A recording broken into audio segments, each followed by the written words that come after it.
Friday evening. It's Friday here evening. Here in the great state of Texas. It's fun to be able to do that when we don't have It is pretty good. with some Californian that's not on the show. I loved going to an Astros game and bring on one of my roommates who's from Virginia.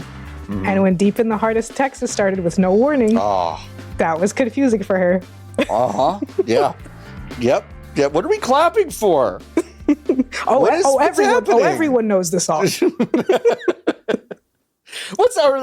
everyone about to turn on me? What's happening? It's like, yeah, You're about to get Midsommar. You better like Houston real quick. Or you better like the taste of that rock that's at the bottom of that hill. One of the two. Welcome to the BGB's podcast. It's episode 76. My goodness. 76 years. Closing in on that centennial.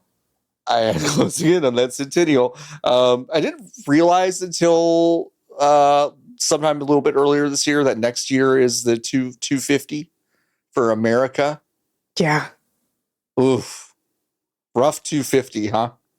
Will we make it? I don't know if we'll make it. Was there a good... We'll start with... Hi, I'm John Warren. I'm one of your hosts. With me is, of course, Lotus. Hello, Lotus. I think my throat clear made it into the video version, and we're just all going to have to live with it. I might live with it. I was going to say something about it, but I was like, you know what? We're just going to keep trucking. It's fine. Was there a good year for America? We have the blimps. The blimps. The Goodyear blimps. Just Goodyear blimps. So, yeah. Okay, so was there a good year? Yes, the blimps. There's no other good year that we could have had.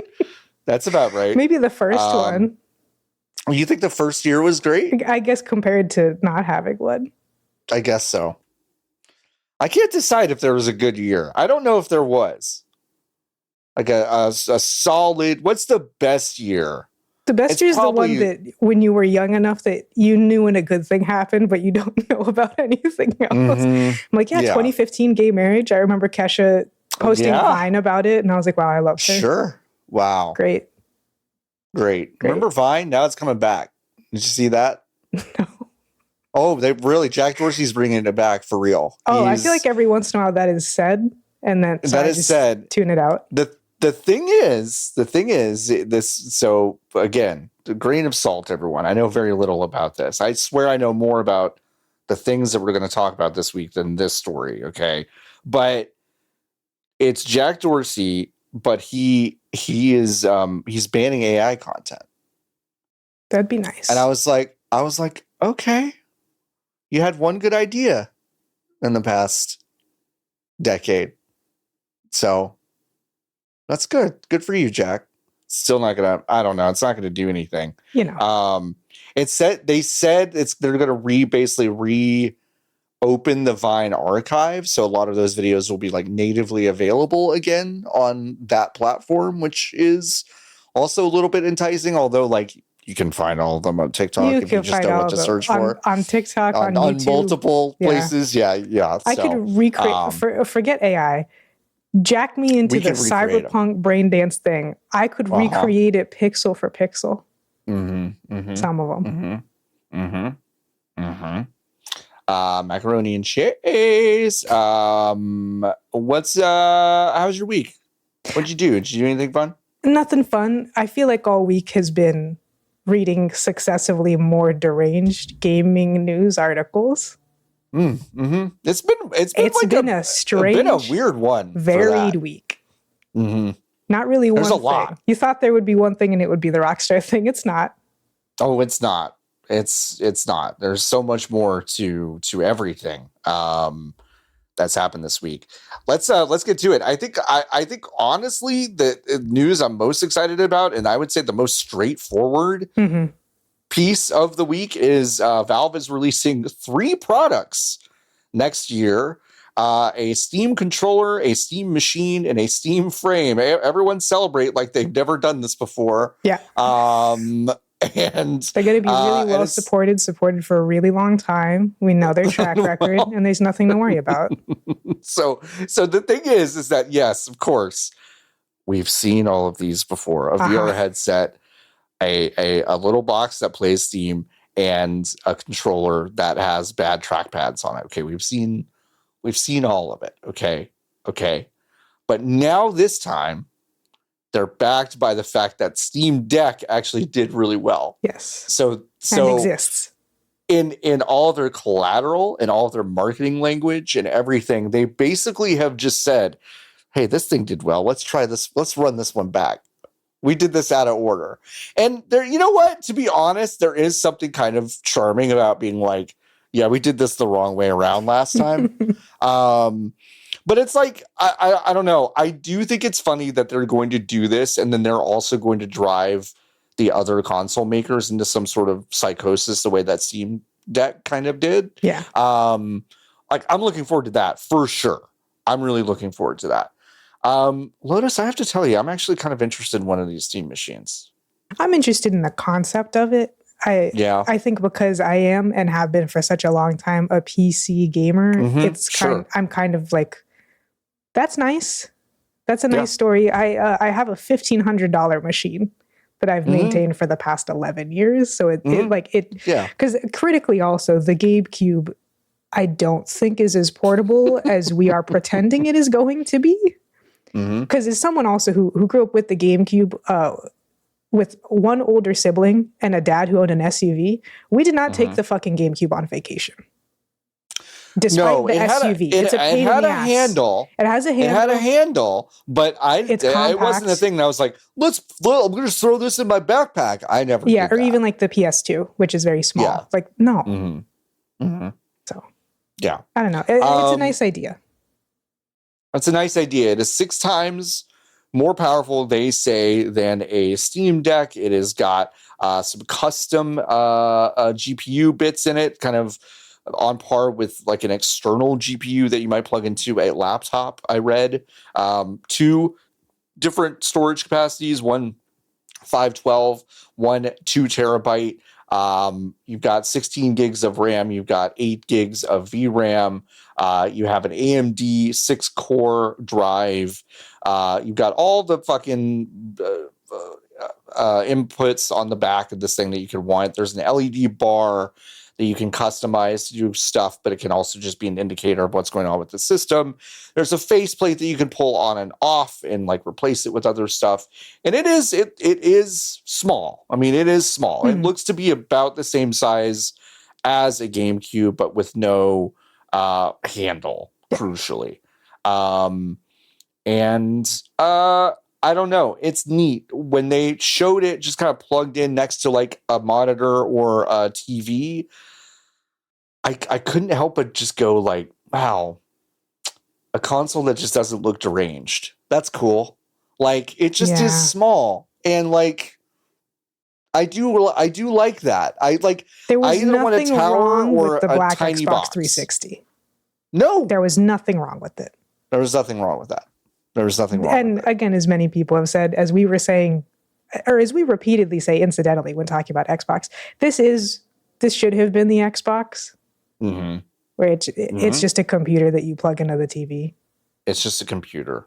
The controller is basically it connects natively to the Steam machine, but it can also be used elsewhere. It does legitimately, folks. Like, it looks like you cut the Steam Deck screen off of the Steam Deck and just put the 2 sides of those things together. It looks like Mega Starmie. It's too long. It does. Its legs are way controller. Too long. It's so weird. It is ugly. It is straight up an ugly, weird looking controller. It may be really nice to use. Some previews I saw said people felt like it was nice, and it's got those track pads. It's got some gyro control. It's got some of that haptic feedback with the track pads, which if you haven't used a Steam Deck, you don't know this, but like it kind of follows this little vibration pattern, follows your thumb when you're moving across the pad. You can turn that stuff off, but it's like kind of nice to know, where you are on the thing. It's that feedback that's not bad. The little back buttons are a little more rounded on the controller than they are on the Steam Deck. And it's fine. This thing is fine.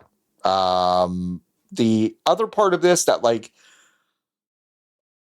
I don't understand straight up is the Steam frame. They're going again into any day VR now. hardware. VR. Any day it's going to take off. Any day now. All these different makers just keep like round robining in like a 2.5 year pattern, and they're like, "We're going to get the wave this time, folks. We're going to get the wave." And thank like, God they all work on each other. Like you don't usually need to buy a separate version of a game. You don't normally need to do that. That is true. This is its own kind of computer. It's wireless, so it's going to be running stuff through the headset. It's also modular, so the idea is that this frame is kind of what it is, but the actual computer piece and some other aspects of it will be replaceable. So if they come out with a new version of this, like presumably you'll be able to just buy the snap-in computer module part and snap it to your frame, and it might be a little bit cheaper. That's kind of the idea. This thing will have a dedicated streaming stick that will plug into a computer and basically stream stuff to your headset if that is how you want to play. So it's not only VR games, it's a bunch of non-VR stuff too. The two controllers are essentially, again, basically a Steam Deck that has been cut in half, and now you have two little pieces in your hands, but it looks an awful lot like Meta Quest handheld. So, but yeah, weird. None of these things have prices yet. No, they don't. But they have received an intense amount of embargo press coverage, which makes me nervous specifically, like more so than usual because it's Valve and they don't really do that. They made a fucking high quality video for this thing. Yeah. Like a 6.5 minute, like very well produced thing that they don't normally do. It felt strange. It felt wrong. It felt wrong. It felt like they were just like, we can do directs too. It's like, no, you can't. HR. And also no one should. No one should. I'm being harassed.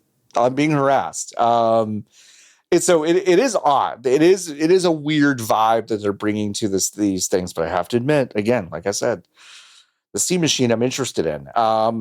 Speculation running rampant, so feel free not to listen to a fucking thing I say over the next couple minutes, but some analysts are saying like this thing could cost between $500 and $600, which would put this like in a territory that should scare the living shit out of PlayStation and Xbox and all that stuff. That feels Other insane, analysts are saying that feels very insane. That feels insane. Other analysts, though, on the other side of insane are saying this is going to cost $1,200 or more, which I also think is kind of insane for different reasons. Because it's like, if you're bringing a $1,200 plug-and-play device, you're really going to have to, sell the value prop of that. And I don't know if $1,200 does that because, to your point, Lotus, you can kind of go build one of these things for not that much money these days. Yeah, and it does take some amount of expertise, but that expertise is rapidly becoming pretty commonplace. Especially when you consider the size of the Steam Machine and the fact that mini ATXs exist now. You could build a mini ATX which would be like the Steam Machine but skinnier and stretched out, and it would just be a computer. I agree about your expertise remark, but Lotus, we have to remember I did build my own PC. I am using it right now. Right, but that's what I mean. Is I'm one of the stupidest people you could ever ask to do something like this. So people ask but I'm afraid of breaking stuff, and it's like, you have no idea how hard you can manhandle a GPU and have it not even blink. No. It does take some amount of knowledge and whatever, but it is, number one, democratized because it just exists on the internet. Totally. And also there's more and more experts. If you live in a city, there's a non-zero chance you can show up to, Ace Computer Hardware in between the 7-Eleven and some random Japanese restaurant. And they just know how to build you a computer. So it could happen, which is why, you have to believe it's not going to be that expensive, not as expensive as $1,200. Right. And we do know that Steam can do what consoles are built for, which is to lose money and then to get money by selling games. Steam could do that until the cows come home. Yeah. Because they make enough money off of the games. Yeah, they could. 70%, in fact. 70%. You know, like I read somewhere that executives think that there's a monopoly there. Isn't that weird? No. Steam? No. Yeah, I don't know. Can't believe it. We'll see. We'll see what happens. I still use my Steam Deck. I still use it often. It is a machine that, you know, emulates things for me, plays most modern games pretty well. It's a great little like indie playing machine. Mm-hmm. Like genuinely, you can play a lot of stuff with it. If you have stuff that's just mouse controlled, those trackpads are really not that bad. So if you haven't gotten a Steam Deck and you're just like a desktop person and you know, you want to grab one of these controllers in a Steam machine, like I don't know, it feels like a nice little package, but we'll see how expensive it is. Like importantly, the market is not even remotely similar to the console market in the sense that a console is largely for like anybody. This is for people who already have PCs and play on Steam a lot to get another dedicated device, which is weird to think about. Yeah. Crazy. Well, we thought it would last forever because we all thought that because they said it would last forever. It's in the title, but Halo Infinite is having its last content update in November of this year. We get a moment of silence for Master Chief. Absolutely not. You motherfuckers put Cortana in my computer, and you think I should have any respect? You think I shouldn't want you to lose $3 trillion every year? $3 trillion. Hey, they've got, quote, multiple Halo titles in development, said Halo Studios in a statement this week. And they need their whole team's, quote, combined focus to deliver new experiences with the same passion and care that our community has given us. I love that because it's basically like the community basically roasted us for 4 years over Halo Infinite. And we really want to take that energy into our next Halo titles. It's like, okay, all right. We know about Halo Campaign Evolved. Mm-hmm. I think we thought this was coming, but it's a little surprising to me that it was this soon. For me, it's the opposite. They held out so long pretending that this was going to be an ongoing game that I was like, oh, they're not going to just like tough it out. Like I could even imagine them, or I did imagine them doing like the Final Fantasy thing, the 14 thing, which is they're like, well, we beefed it. We're going to rebuild the game from the ground up, and you get to keep all your stuff, and please spend money on it. Please. So this Halo Infinite's just fucking dead, which is wild to me. Rip to that. It will be remembered as a totally inert, weird thing that they did. Just kind of a weird, like, juiceless thing that Halo did. Really it feels like a tech demo. Yeah, that's weird.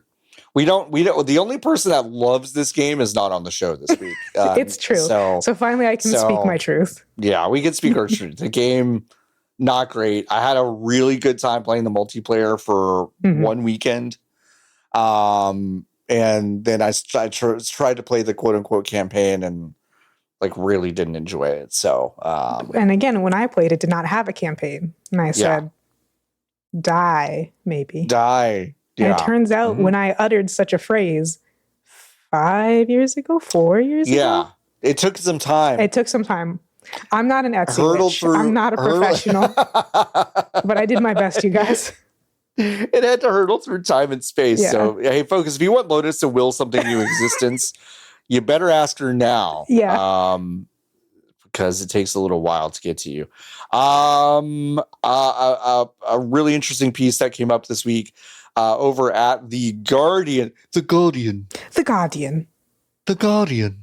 Alyssa Mercante did a deep dive on the Future Class, which was the Game Awards group, if you remember correctly, of future leaders, more or less, of the it's their not games industry. 30 under 30.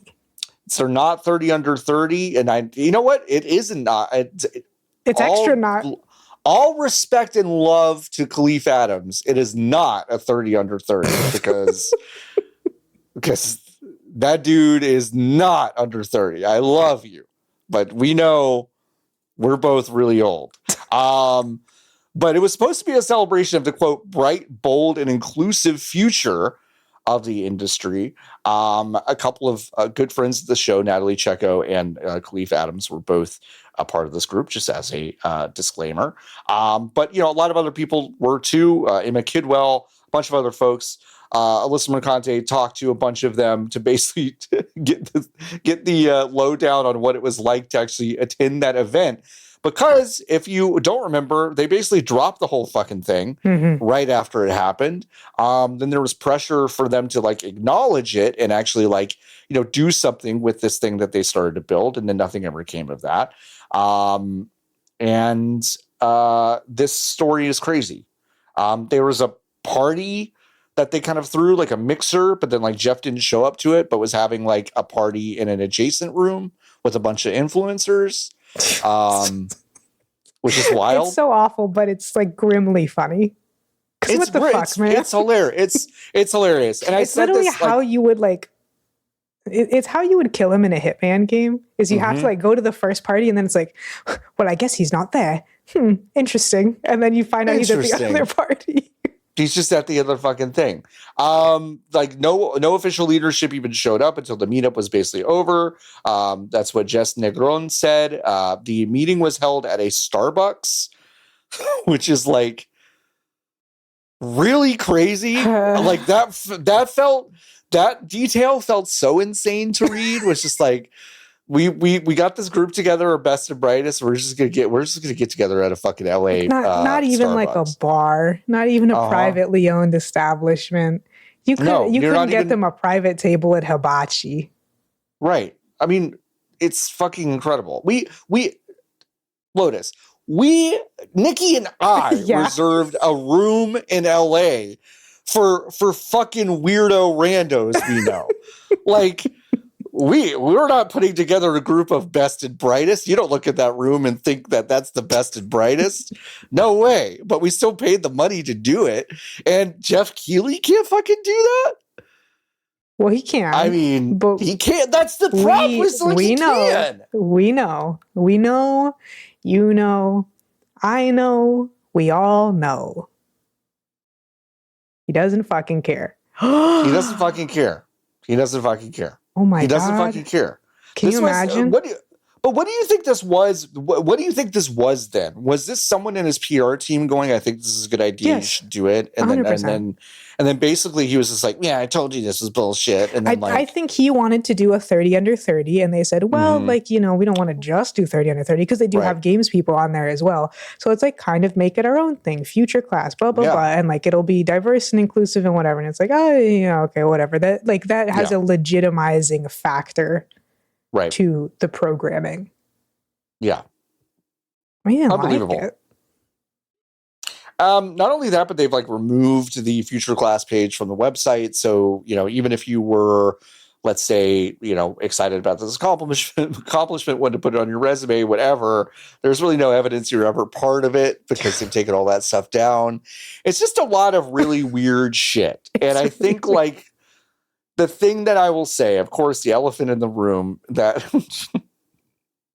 I think I speak for all of us when I say this is not surprising. No. To me. Okay. And I also want to take the slightly non-cynical stance and say it is a shame that this happened this way.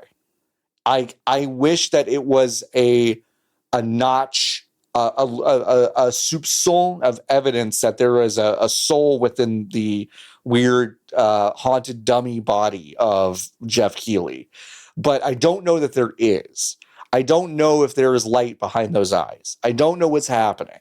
But I thought this might be an expression of something there, and it's not. So I do feel bad about that. But I also am anybody could tell you that this is who this guy is. Yeah. And this is just another really, really, really clear example of exactly who he is and why maybe we shouldn't just ironically speaking, as someone that like live streams, co-streams it every fucking year. But maybe we shouldn't just like totally uncritically just, I don't know, give this guy the floor, the ability to be the spokesperson of gaming. We do very little but criticize him and the programming. We're not very nice the whole time. That is very true. Yeah, I've said some of the meaner things I've ever said. Absolutely. And I stand by it. He should be chased by dogs.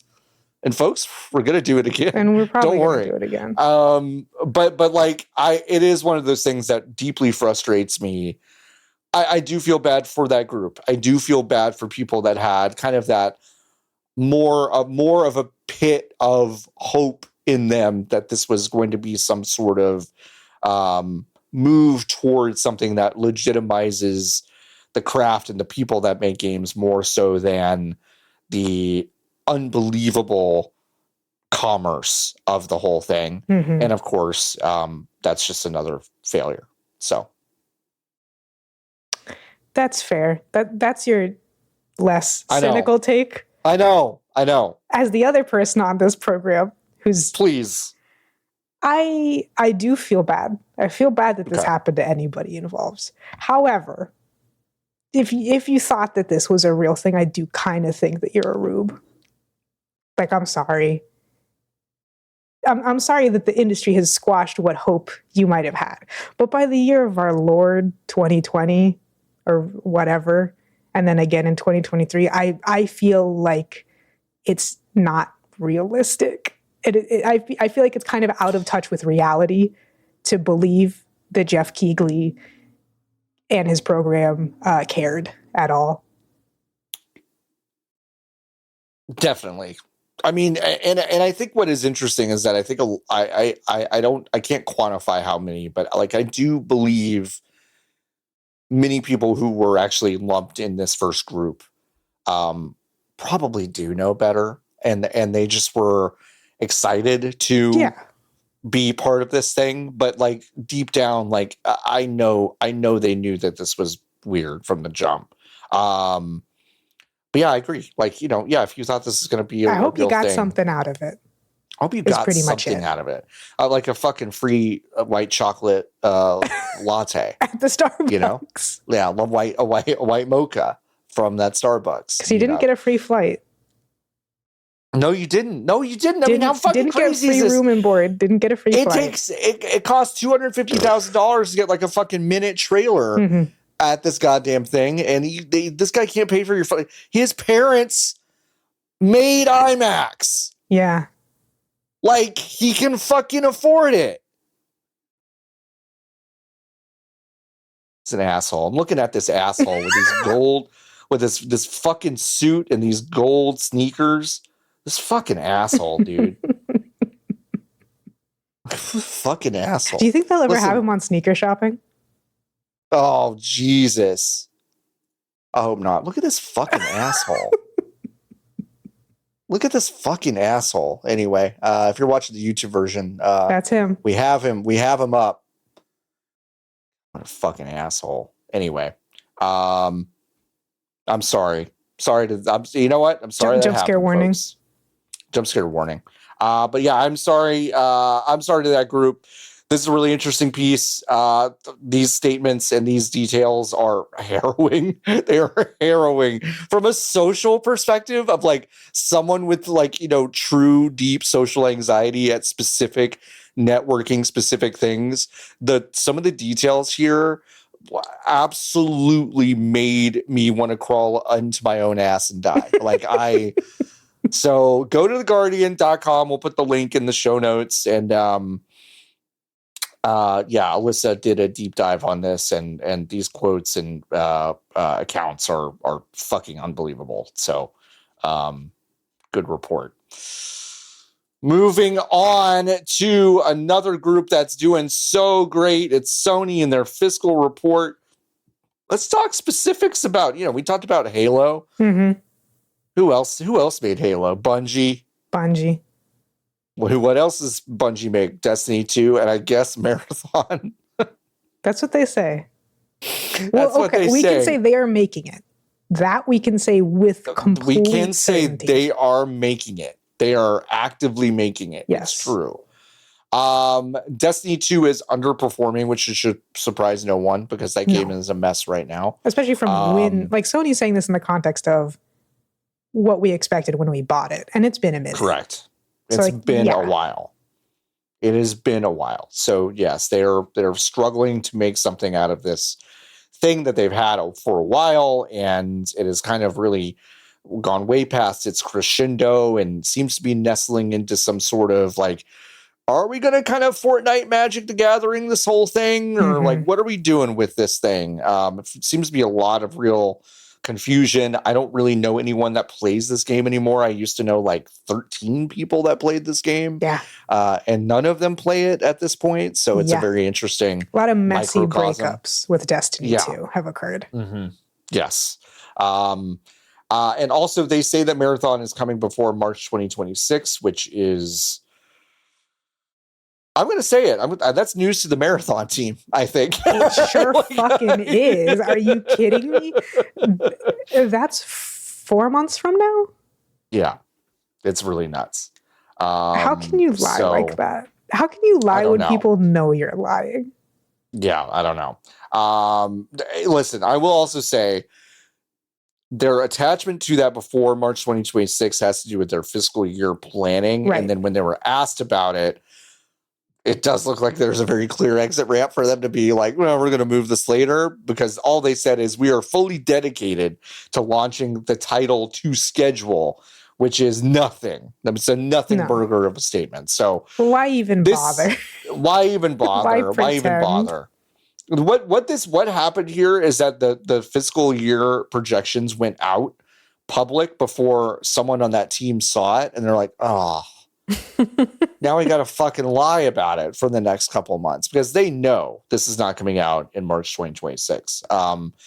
They reopened the playtests for this game a couple weeks ago. I don't know if those are going well, but it is called an important checkpoint for us as we test improvements since alpha. I have not played it. I was invited to it. I still am interested in checking it out. Nikki and I had an okay time that one day we played it.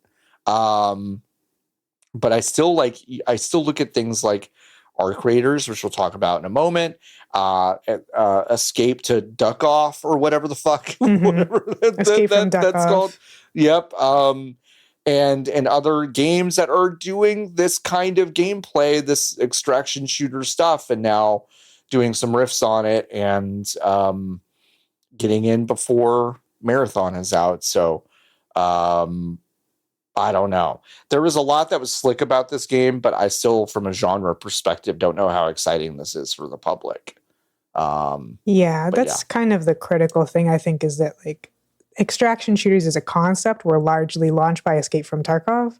Yes. And none of the other ones are like Tarkov. Tarkov's a lot more hardcore CSGO Russian FPS pervert than anything else. And Marathon's not going to be that, but it's going to be a lot more serious, I think, than Escape from Duckov or some random Fortnite mode, or even if you want to get technical, shit like Repo and Lethal Company has extraction elements to it. And then obviously it's going to be a lot bigger and grander and AAA-er than anything else. So like it has that going for it, but they are moving in untested waters in a way that is kind of interesting. Like that they actually, the idea that Sony would ever greenlight this right now feels crazy compared to especially the rest of their blandish shit live service multiplayer plans, like a Horizon MMO set in Arizona called Steel Frontiers, because they just can't stop, John.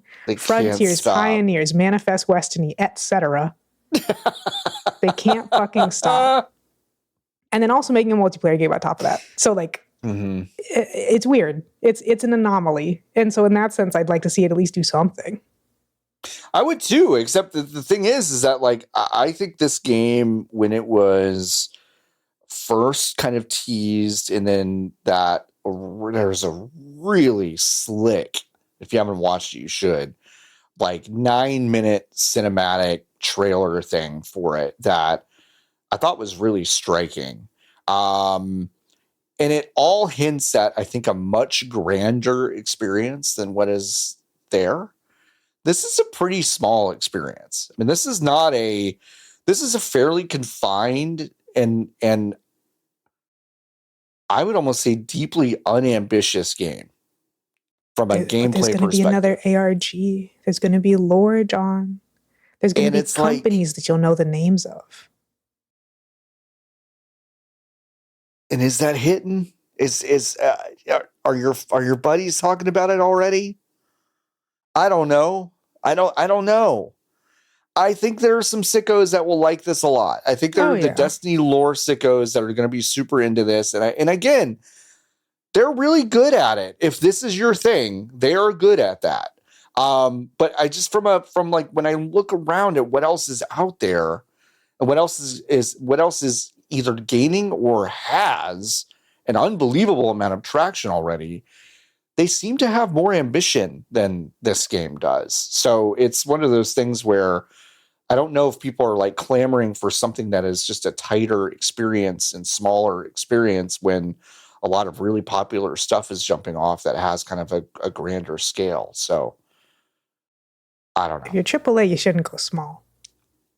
You shouldn't go small. It's the only thing you're going to be able to outperform other people on. Unless you're someone like Nintendo, which even then, like nowadays, question mark. But if you have that legacy of like really tight and intelligent game design where you know you're going to do new stuff and it's going to be like pretty shiny. Yeah. But then now getting into this kind of era where AAA is now like quadruple A and the only thing you have is the scale and the extra shininess. Yep. Sony said that, quote, although performance varies by title, our live service games overall accounted for more than 40% of our first-party software revenue, similar to the previous quarter, and are a recurring source of revenue. Wow. 40%, huh? Yeah. Crazy. Ghost of Yote also sold 3.3 million units as of November 2nd, which is a huge hit for them. Yeah. That is a huge hit. That's like the exact hit rate that they want to have with like a single player title. That is the exact number that they wrote in the spreadsheet. And they said, great, we did it, folks. We fucking did it, now folks. Let's hit 5. Yeah, they nailed it. And it's like, for all the shit I can give Sony and for all the kind of like unambitious single player shit that they continue to make and pump out, people keep buying it. People keep buying it. They're going to buy it for a hot minute. They're going to buy it for a hot minute. Another game that people are buying for a hot minute recently is Arc Raiders, which that's a Nexon joint. And folks, the big controversy, of course, with this extraction shooter group, I don't even know what I would call it. Whatever you call it. I guess it's an extraction shooter. Ish. Is that they're using AI for a bunch of shit, for voices specifically. And this has been maybe other stuff. Maybe other stuff. It's a little unclear. Extremely vague. I mean, vague. Even if you just look at the fucking thumbnail cover art for this game, if you think that they didn't use Gen AI for concept art inspiration, get the fuck out of here. Yeah, of course they did. But this game is extremely popular. A lot of people I know have been grouping up and playing this game. And Eurogamer wrote a review for it and gave it 2 out of 5 stars, essentially docking it for, if you don't know what the game is about, it's basically about robots that drove humans underground. And they were basically like, interesting that this game would use AI so uncritically. And a lot of people lost their mind that they would bring that up in a review, so even though it's what a fucking review is. You look at the context of which a game is released and how you feel about it. And you go, oh, this is how I feel about this game. But why aren't they being more objective, John? Why aren't they being objective in the single person written review? Why aren't they being objective? Listen, if there's one thing that there is about art, is look great. You can be objective about art. You can be objective about art, 100%, all the time. When will these fucking journo hacks Just start getting objective. Do you want them to be shills, or do you want them to fucking dog shit that sucks ass? Come on. Make up your fucking mind. But as a lot of people pointed out, like in their write-ups of this game, like, you know, the most interesting moments of this game is when you're playing with other people, and there are those human moments where they'll be saying things to you in chat and, you know, interacting with the world and having a really good time. And it's a weird, stark reminder that the human element of playing games and the human element of making games are really not all that dissimilar, I think, in the terms of like where you get the magic from. And so, yeah, this is, I think, a really interesting, and not in a fun way, watermark of like where are we? Where are we as like a class of people that care about video games? We were given something that most people think is pretty fun and cool, but it's got this stink on it, kind of like the Finals did, another game that Embark Studios made. It was a hit, and a lot of people liked it. And now it's, again, round 2 of the same studio delivering some AI stuff, and for us to say that's okay or to reject it. And so far, it seems like people are okay with it for the most part. Yeah, I mean, I guess that's where you have to draw the line too. Is like I think a lot of people who do care about games care about this, but that's not who they want to play their game. They don't give a shit. No. No. Because I mean, if they did, the people streaming this on Kick like don't give a shit, and that's like, you know, that's all of them. And that's all of them. So, if they cared, they at all. The voiceover sounds fucking awful. It's really noticeable. It's bad. It's really bad. Super noticeable. Yeah. And so it's just like, we need to have voice so people who do not care about games can know that it has voices, which is when something becomes legitimate, is when it has bad voice acting. Yep. Nexon CEO also said, quote, "I think it's important to assume that every game company is now using AI. Every game company is now using AI, and the average salary for a game industry professional is $142,000 a year." We'll get there, folks. We'll get there, folks. It is business people who, at a base level in your core, as a human being, you have to revile. He thinks that that's a normal thing to say, and I think that guy really believes that, because you can't be a business person at a CEO level and have that deep-seated human instinct to just hate all of these stupid motherfuckers. You can't get there. You can't have that job. You can't hold that job for a long time without blowing your fucking brains out. So I think that he thinks that. He's a complete and total idiot, of course, and that's not even remotely true. But wow. No, it's not. And I want to say this. Like, I do think a lot of companies do use. Let me say this. I think a lot of companies have people who work there that use AI tools to do things at work. Yes. Okay. That is something that I would say a lot of. I won't say all of them. I definitely won't say all of them, because I know that shit ain't true. But a lot of them, I do think that is true, because you're run of the mill. I hate to use that phrase, but your run of the mill 48-year-old engineer doesn't have these politics and is going to like use this shit and do it or whatever.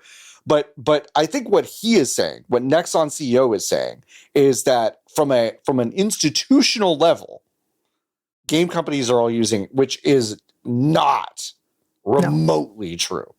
Not even close to true. And a lot of devs came out to say that this is not true this week. And like big ones too. Like it's not just like small indies that are like, no, this isn't true at all. It's like a lot of different bigger studios also don't touch this stuff. So if you read that, if you went, oh, I guess we just gotta kind of like, that's bullshit. This isn't happening. Most people know that AI stuff is generating some of the most worthless fucking slop that costs about 4 times as much to fix than it does to create. And even if that weren't true, any business of that scale where a large scale adoption of AI seems even remotely interesting to them, have a large enough legal team that they won't let them do it because it is still in an extreme legal gray area. It's in an extremely legal gray area. And I mean, like, I don't know. Dumb as hell.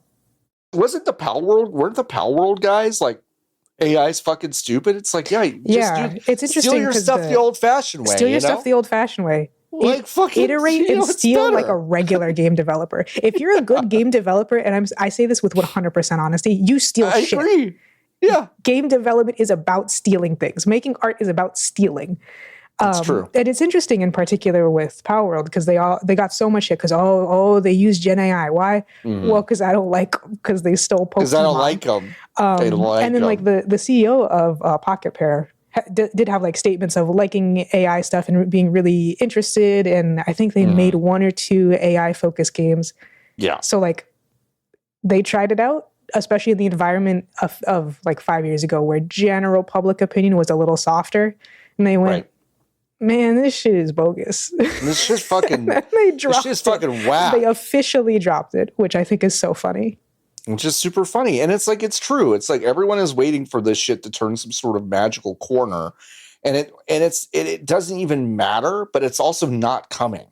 So I think it is important for us to continue to bang this drum. And I like that. I like that Eurogamer review. I think it's pretty good and brings up a lot of good points. If you're gonna review stuff, if you're gonna be a critic, then be a goddamn critic.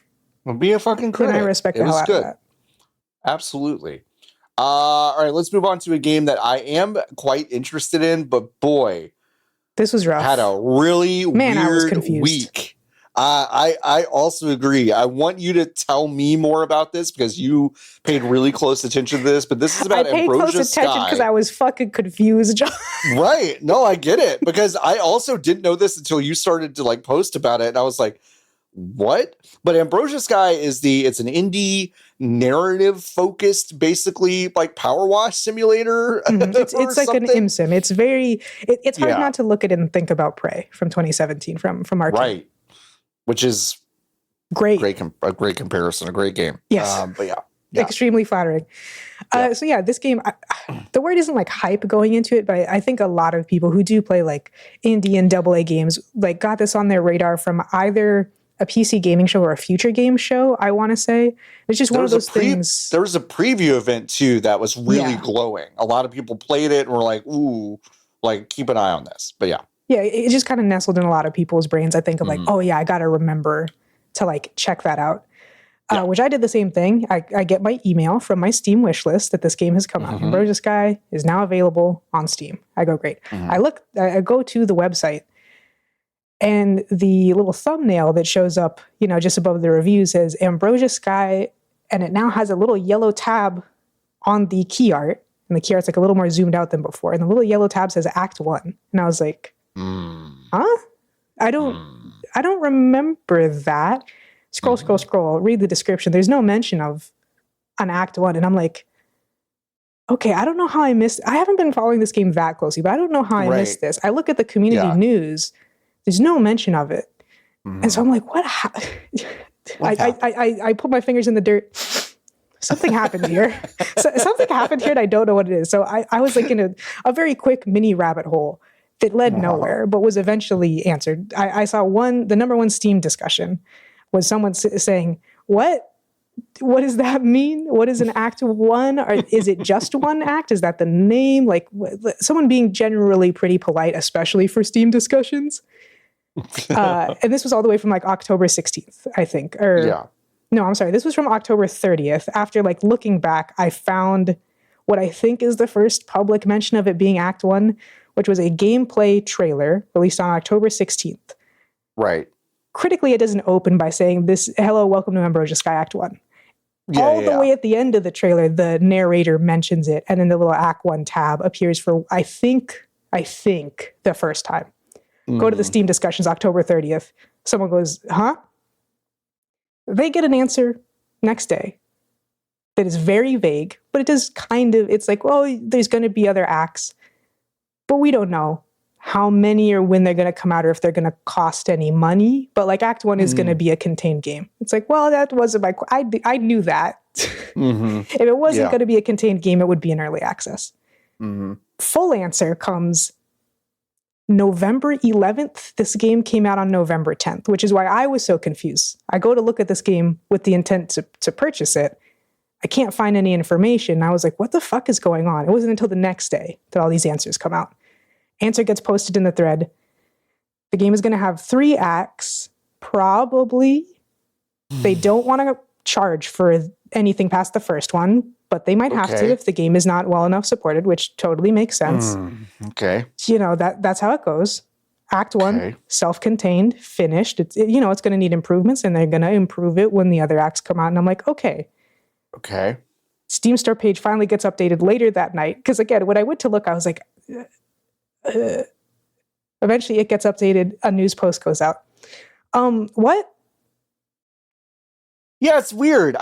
This is a new one for me. Like, I don't remember this happening with. Not this way, not with this timing. Not this way. There's been plenty of times where a dev has an Act 1, Chapter 1 early access and shit goes off the rails. Yeah. This is like a kind of a unique scenario that mostly feels like communication. Yeah. It does to me too. And I mean, like, when this preview cycle did really well, and you're internally there going, all right, well, we've kind of talked about the plan, and we've talked about the plan being that, like, you know, if Act 1 doesn't pop off, then yeah, we might have to do this other stuff. But we also haven't told anyone that's just Act 1. And we were kind of hoping we wouldn't have to. But you know what? This preview cycle went really well. Now would be a good opportunity to, like, communicate pretty clearly. And they just didn't do that. Lie. You could lie. I gotta be honest. Out of game development, out of the options, you could just lie. Game development, very difficult. Having the little white lie of saying this is what we could do. We put it on a cliffhanger on purpose, and we would like, you know, you wouldn't call it Chapter 2, the epic DLC adventure. We would like for it to be a free update, but it will depend on how the game goes. Just fucking lie. It's not Act 1. It's the game, but we want to do DLC. Just fucking lie. Hey, folks, BioShock Infinite did this.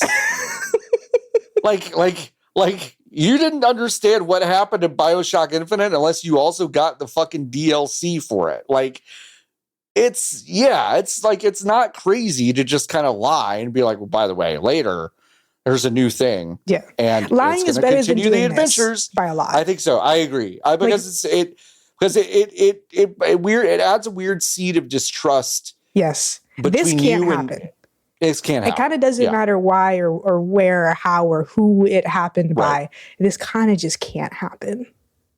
Especially knowing that, like, you and I can get a little salty bones. Sure. But we don't compare unfavorably to 85% of the people who are trying to buy and play your game on Steam, on store.steampowered.com. No. So, like... No. Yeah.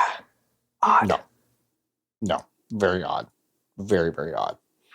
I'm still kind of interested in this game, but it's also... Yeah, it still looks interesting. What a strange little chunk of...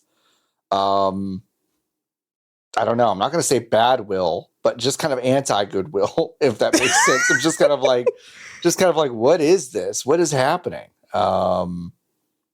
Very weird.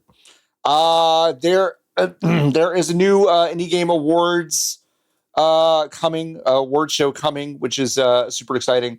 And these the nominations are open now, right? You can see the the nominees are live. They have a little website and a little spreadsheet. This is by the 6-1 Indie guys, who are pretty cool. Ooh. I believe they've done one of these already. I don't know if it's been 2. I want to say only 1.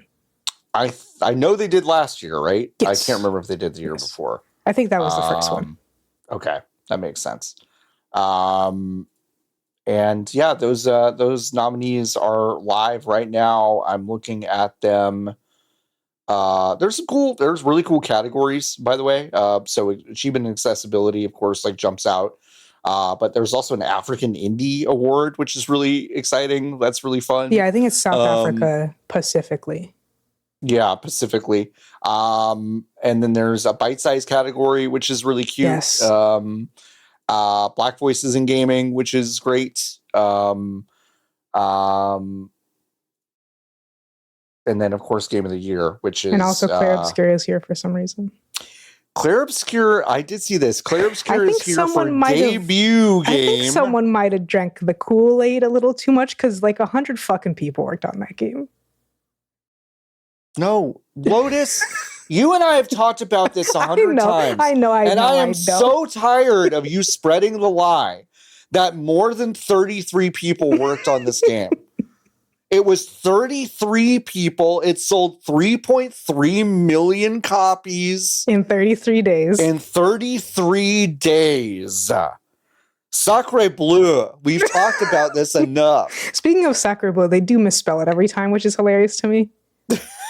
they do use the American English spelling of obscure instead of obscure. Obscure. But yeah, boy. I have such mixed feelings about this kind of showcase because I like 6-1 Indie and I like what they do. Yeah. But at the same time, you can't help but look at an award show. An award show is never going to be perfect, and you can't help but look at an award show, particularly when it's supposed to be for indies, but it's very obviously directly based on the Game Awards. Correct. Because the problem with the Game Awards does not begin and end with the nominees. It doesn't begin and end with Jeffrey either. And so, like, the thing that made me start thinking about this is that they have a gameplay design award and a Game of the Year award, which has the same problem that the Game Awards has, which is having a game direction award and a Game of the Year award, and it's just kind of nonsense. It doesn't make any fucking sense to me. It makes no sense to me. Clair Obscur is here for some reason. I think it's getting kind of hard to consider Supergiant. I mean, I think it has been hard to consider Supergiant an indie game studio for a long time. And like, as much as I'm not interested in litigating what exactly is and isn't indie, not only do I think that there needs to be a line somewhere, I think if you're going to do something as specific as an award show, you have to ask yourself why. Like, why do an award show instead of some other thing? Why not just give out awards and not do a show? Right. And if it's not to be a commercial, which this is not, then why is it based off the commercial show, the Game Awards? Like, it just doesn't make an enormous amount of sense at times. No, it doesn't. It doesn't. It doesn't. Listen, award shows are a very... I get it. Like, I think you want to get into, if you have like any sort of power or influence or like momentum or organizational skills, your instinct may be like, what if we did a loud, fun thing and celebrated, the year? Which is like, I think a totally normal instinct.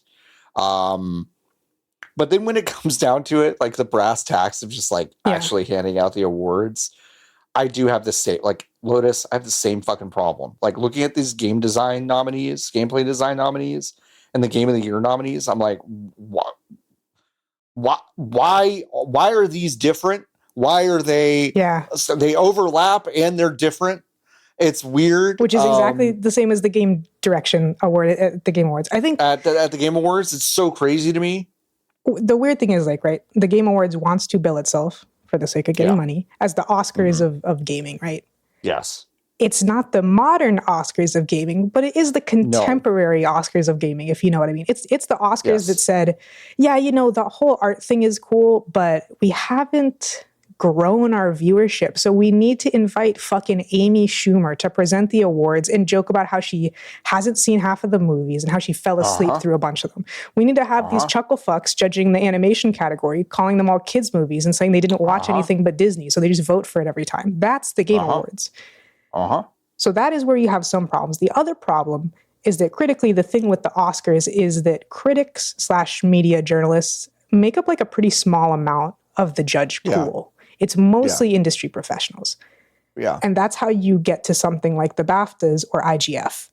That's not really how you, in my opinion, should judge indie games, especially when you make mistakes like this Community Management Award, which is a social media professional, to me, says that it's a community management award, but very obviously isn't. Yeah. It reads, just to be clear, Community Management Award. Description: Those two things together make total sense.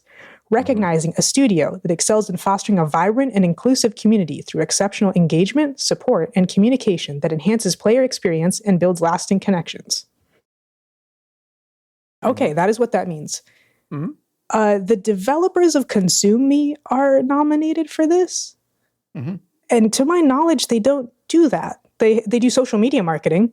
They post on TikTok. Yeah, they post. And they moderate the comments on TikTok, but that's not the same thing. That's social media marketing. And even just to begin with, social media and community management are overlapping but different things. And so this is one of those things where it's like the lack of industry expertise is really showing, and it's clear like how maybe that is going to impact judging and nomination.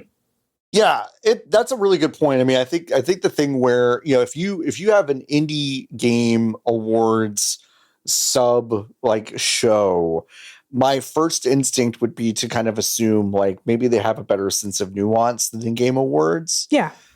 And I don't know if they do. Like it's like first of all, that bar is in the fucking toilet, you know. So right, so they do, but let's be fair, they do, but it's like but are they still being not the thing that they say that they want to be? Kind of, yeah. I mean, it's still kind of like, you know, Claire Obscur showing up in debut game is one of those things where it's like, well, clearly, like when you read stuff like this, it's like, well, clearly they're going to win, but it also feels wrong. Like sometimes you just have nominees for things that you're just like, well, that's just not right. Like this is not right. Like just in your vibes, it just doesn't feel like it makes sense when you know about what. Except the only nomination that makes sense here is, of course, solo development for Mega Bonk, my game of the year. Thank you so much thank you for making it Vedinad. I didn't even know that's who made this. Anyway, great. Yeah, I mean, just one of the other things, like even having a solo development award to me says that, like, you on a fundamental level, I'm so sorry, I don't think that you get it, because that doesn't fucking I agree. matter. Not only that, even if you're not someone who prescribes to like the super zoomed out solo development isn't real thing, which is like, well, the tools that you use are built by someone else. Even if you don't subscribe to something that is that extreme, it's vanishingly rare that a solo development thing is actually solo development. We know that Undertale was, and a bunch of the creatures were designed by other people. 100%. And so when you have stuff like that, it's like, it's too complicated to vet. And if you know that, if you have that knowledge of the industry and indie games, then I could understand you going for like a micro indie award. Right. And saying like, this is a small team or like very small core team, and we want to celebrate like how much they were able to do despite these constraints or something.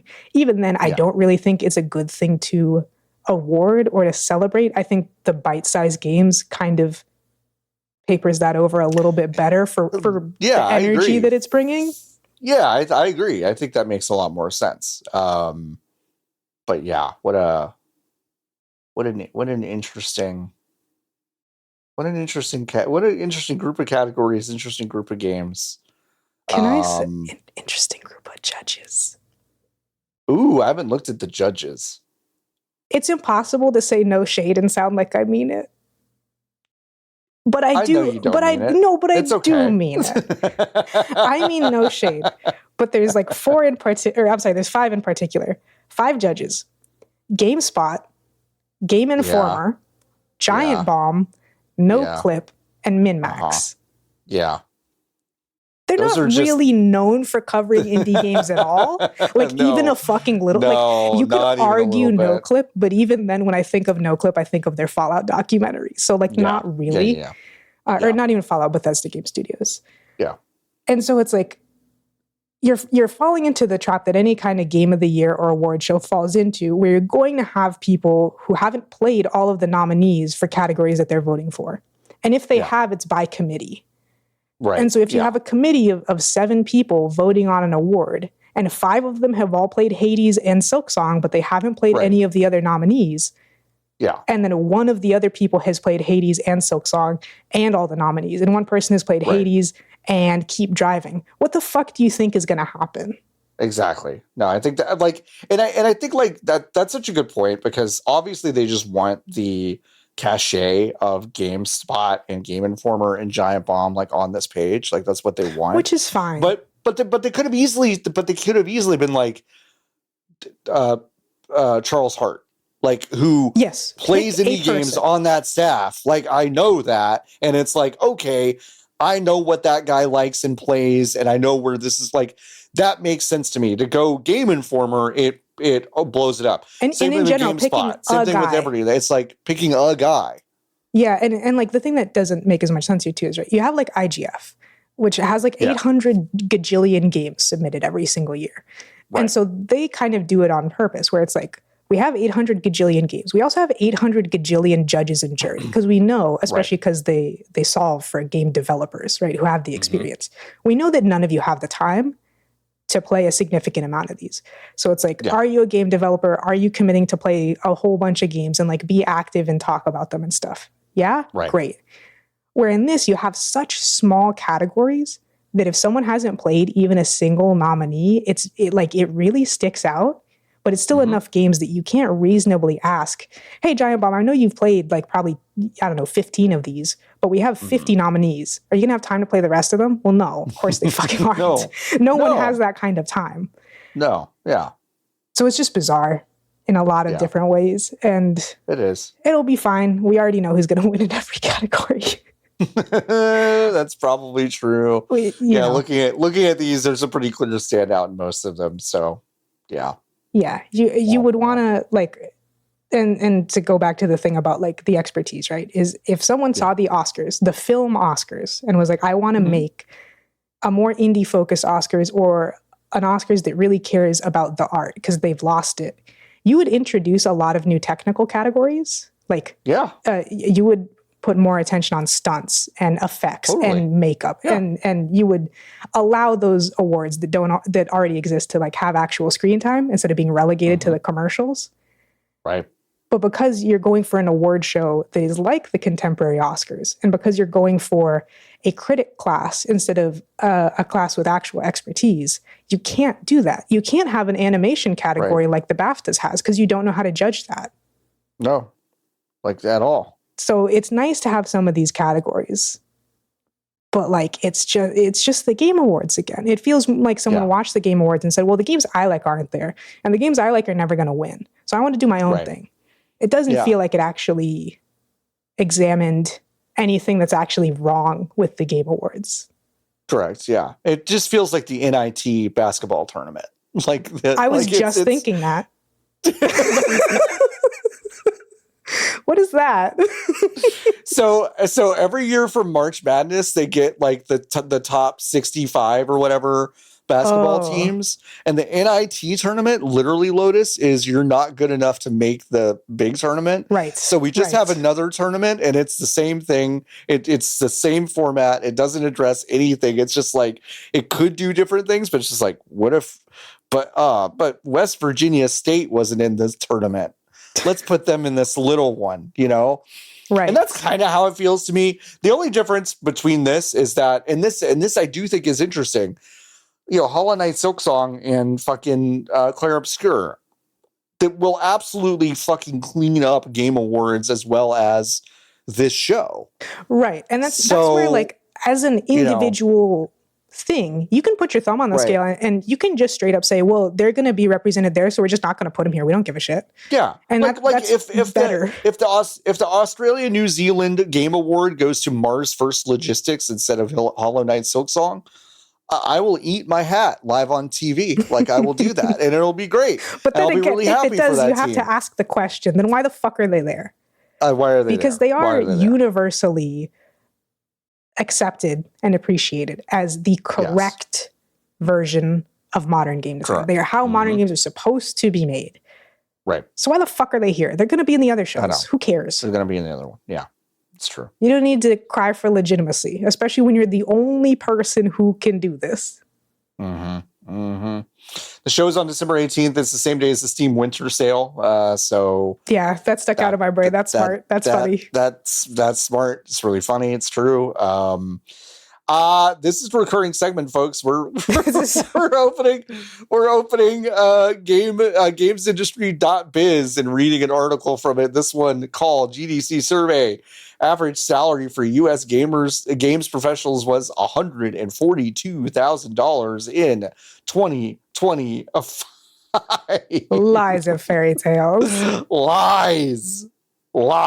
And this is a GDC report.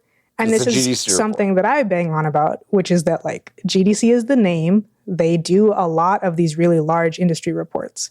They're also all, you should read them all like they are fake and lies and fairy tales.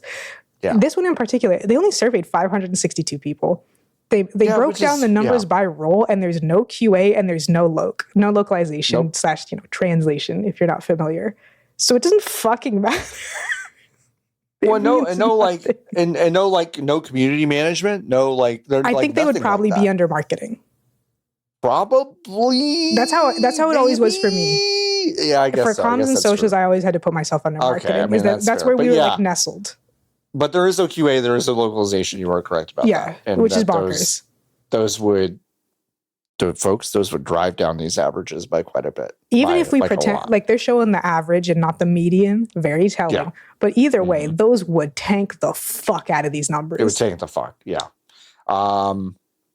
If you want to know the average for each department, visual arts, 124,000, audio, 132,000, game design, 133,000, business and marketing, 134,000, programming, 150,000, and management operations, 160,000. 80% of U.S. games industry professionals said that their current salary, quote, meets or exceeds their basic needs, which... $124,000 in Los Angeles? What do you mean it meets your basic needs? You know what? To be honest, Lotus, the number I would have to get to, to talk into a microphone and say it exceeds my needs would be pretty high. I feel like I feel like that number is. I don't know. For me, I think that number is higher than maybe the average person. I don't know.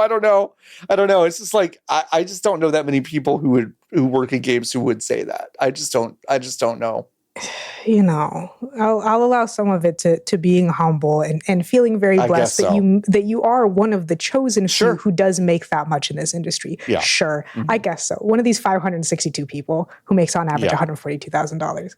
One of the crazier things that's kind of buried in here, GDC noted that the current gender pay gap in the United States is around 15%. So women make 15% less than men.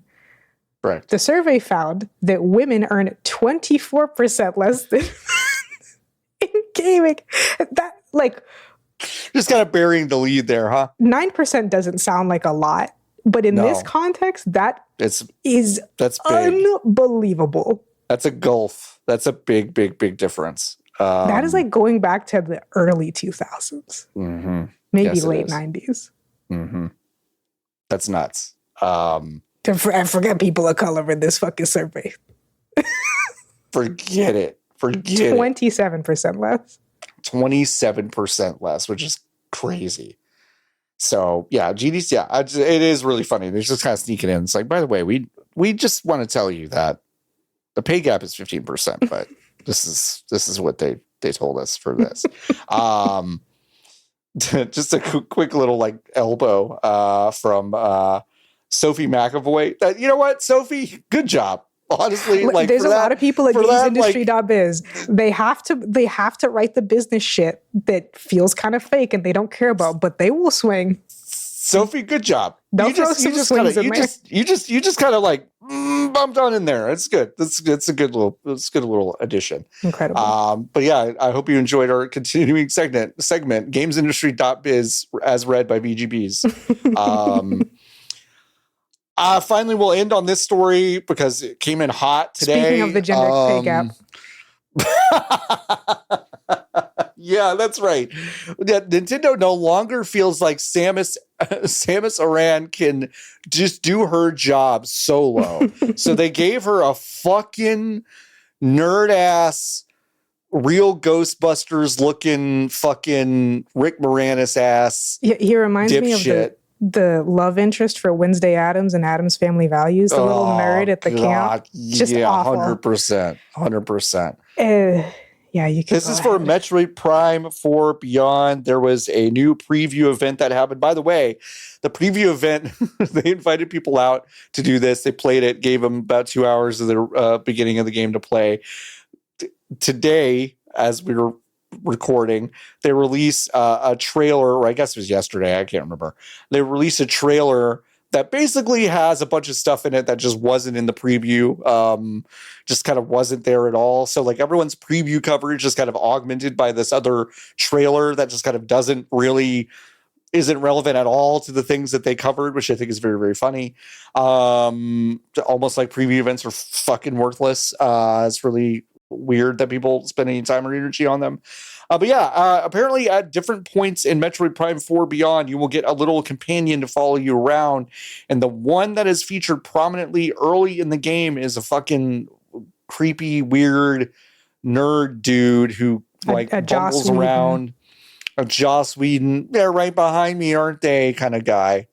Who just quips about like stuff you can pick up in the world.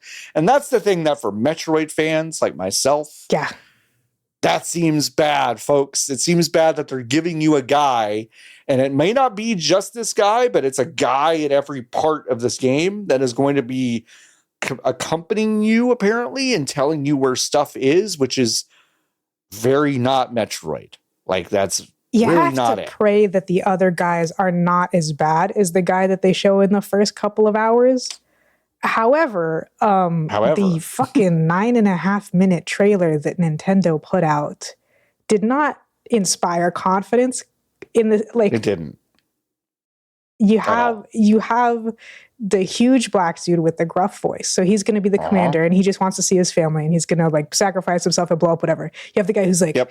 I never cared about anything before this, but now we're like family. But now we're like family. You're not fucking Sev, bud. Calm down. No. You have woman. You have lady. Yeah, you have lady. You have who woman like, who has dark hair, so she's definitely going to be the Latina mechanic. Oh yeah, that's totally. My prediction. And then you have him who's like, what's the new one called? Star Trek Discovery. Mm-hmm. It's about to get real nerdy up in here. Science rules. I love science. Oh my God, you're Samus Aran? You're famous. Whoa, let me get out of here. It seems like it's getting pretty hot in here. And if I kill myself, then what happens? I posted on Blue Sky. I posted on Blue Sky that I hope this guy comes up and gives you a hug, and then Samus just morph balls reflexively and then crushes his bones and sprays his blood and brains just all over the screen and level, and then that's just kind of how that ends. But we know that's not going to happen. It's not promising. Even it's this like, game looks Samus weird. Is annoyed by him. Isn't that funny?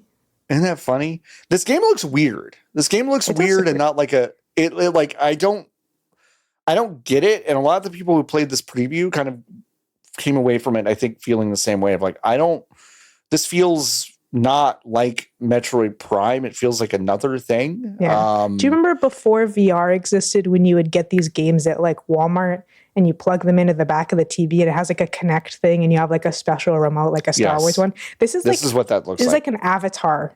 The world really looks like Avatar. Mm-hmm. It really, really looks like Avatar. Especially that first zone. It is odd. It looks odd. Like it is the thing that Stephen Totillo, who did one of those previews, he wrote up a thing about it and was kind of frustrated about the preview event not really being reflective of what they were about to show. He is planting the seed because he came away from Metroid Prime 4 Beyond kind of feeling like he did when he went to go preview Tears of the Kingdom, where they're like, there's some holes in the ground. Don't go over there. Like, don't go down the holes. They're going to get you stuck or whatever. And it's like, okay, sure, I won't go down the holes. And then it's like, the holes are a third of the game. And it's huge. And we kept it a total fucking secret until the game came out, which, like, by the way, baller, like, cool move. Like, I loved that. Like, not knowing that was legitimately very cool. But, you know, he's looking at some of the stuff that he's found where you find the artifacts, the whole fucking mechanic in this thing are basically psychic powers where you're using your mind to move stuff, which is basically what most Nintendo like physics games are doing right now, or just kind of like moving shit with your mind. And he kind of wonders aloud, because of some of the stuff that he scanned, if there is also a time element to this that makes the game much bigger and weirder. But again, that's speculation. And it's also one of those things where it's like, well, I had this other experience that informed me that Nintendo has been kind of hiding their game content, but really this one just seems kind of weird. And I think that might be it. I don't know if there's anything like kind of hiding behind the weirdness of this game. I think this one might just be weird. But we'll find out soon. It comes out in a few weeks. We'll all know soon. We'll all. Why would you let this happen when Nintendo has such stringent and total control over what it displays early? Like, why would you do that? I don't understand. Even if you pick one or the other, I don't know, do something. Do something. But you showed us the worst guy. Fucking stinks. All right, that's it for the news. Oh, well, I will say, fucking 200 and what's the number? 220? I have the 220. I think 220 Rockstar North employees did sign a letter demanding that their fired colleagues, the 30 to 40 that were fired for, quote, leaking stuff, but really it was basically union busting, be reinstated immediately, which is an interesting development on this one. So doesn't seem to be going well for Rockstar over there. No, it doesn't. It doesn't. This doesn't seem to be going away. I'm glad that is happening. I kind of half expected not to get another update about this story this week, but I was pleasantly surprised. And the union, the Independent Workers Union of Great Britain, is still working hard on this. The 200 employees who signed are obviously still very interested in this, and the fired staff that have been at these protests are still very busy stating their case. So yeah, we're going to keep an eye on this one, obviously. But that is a very fascinating wrinkle. I didn't see that this video games chronicle piece about this piece is written by Chris Scullion, who is one of the people who was plagiarized by Philip Mewson over at IGN. It's one of those little like things I remember, and I'm like, oh, that's that guy. Interesting. Remember when that guy was hired at IGN and did the plagiarism like so fast? He like did a fucking speed run of getting fired from IGN for plagiarism. That was fucking wild. All right, let's talk about stuff that we played this week. Lotus. I'm going to start with myself because you had an emotional experience. You went on a journey. I was DMing you, and I was like, listen. And then, like, the farther I've gotten away from that, I've been like, okay, well, like I could probably calm my ass down just a little bit. But it was fun.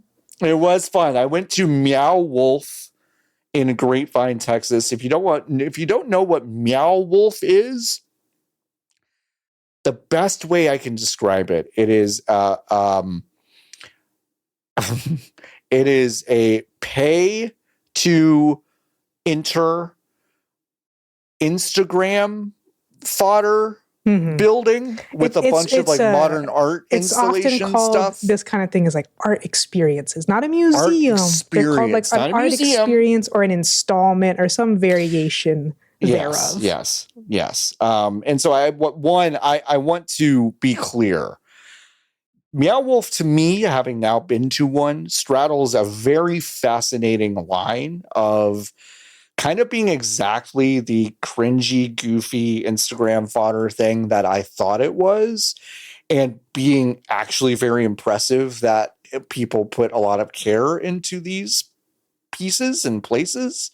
So I kind of went into it thinking it would feel like kind of a cheap theme park, and instead I felt like it was an expensive theme park, which is kind of like, a little bit of an upgrade, but everyone I guess is themed slightly different. Some of them are just kind of straightforward, like kind of like fucking wacky Wonderland. There's a slide in the wall, or and like now it's a the ball perspective pit, trick ones and stuff. Yeah. So it's a little goofy, but this one was really fascinating. It was like we bought our tickets and we went to this little area where they let only like one group in every 15 minutes basically, and the guy was this fucking theater kid, this host that's like, hello and welcome to Meow Wolf. I was just kind of doing this bit, and I swear to God, Lotus, for $1 billion, you could not guess what he pulls out and shows to us. I hope it like a mummified hand. Okay. A missing child poster. Because same ballpark. Same ballpark. What you're supposed to do is the entire interior of this next place is a scaled house, a 2-story house that belongs to a family. And in that family is a little boy, and the little boy is missing. And you were supposed to figure out where and how this boy went missing. And the truth is quite evident. He fell into some sort of portal in his house and is in some weird interdimensional trap, which is like, taking you through all these wacky places. Okay. But it was weird to just be like, hello and welcome to Meow Wolf. This little boy is missing. And it's like, whoa, wait, whoa. Whoa, the tone of this thing just went.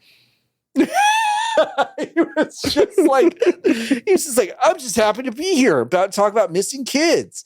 So that was really weird, but it was like, you go inside and, it's a house. And of course you can just kind of like, people are just kind of fucking walking around and playing with stuff and doodads. But it's like, you open the fridge and the fridge is actually a door to like a pocket dimension with a bunch of other doors that you go into. And it's kind of cool. You can look at the fireplace and it's like, oh, you could definitely crawl under there, and you can, and you're supposed to, and stuff like that.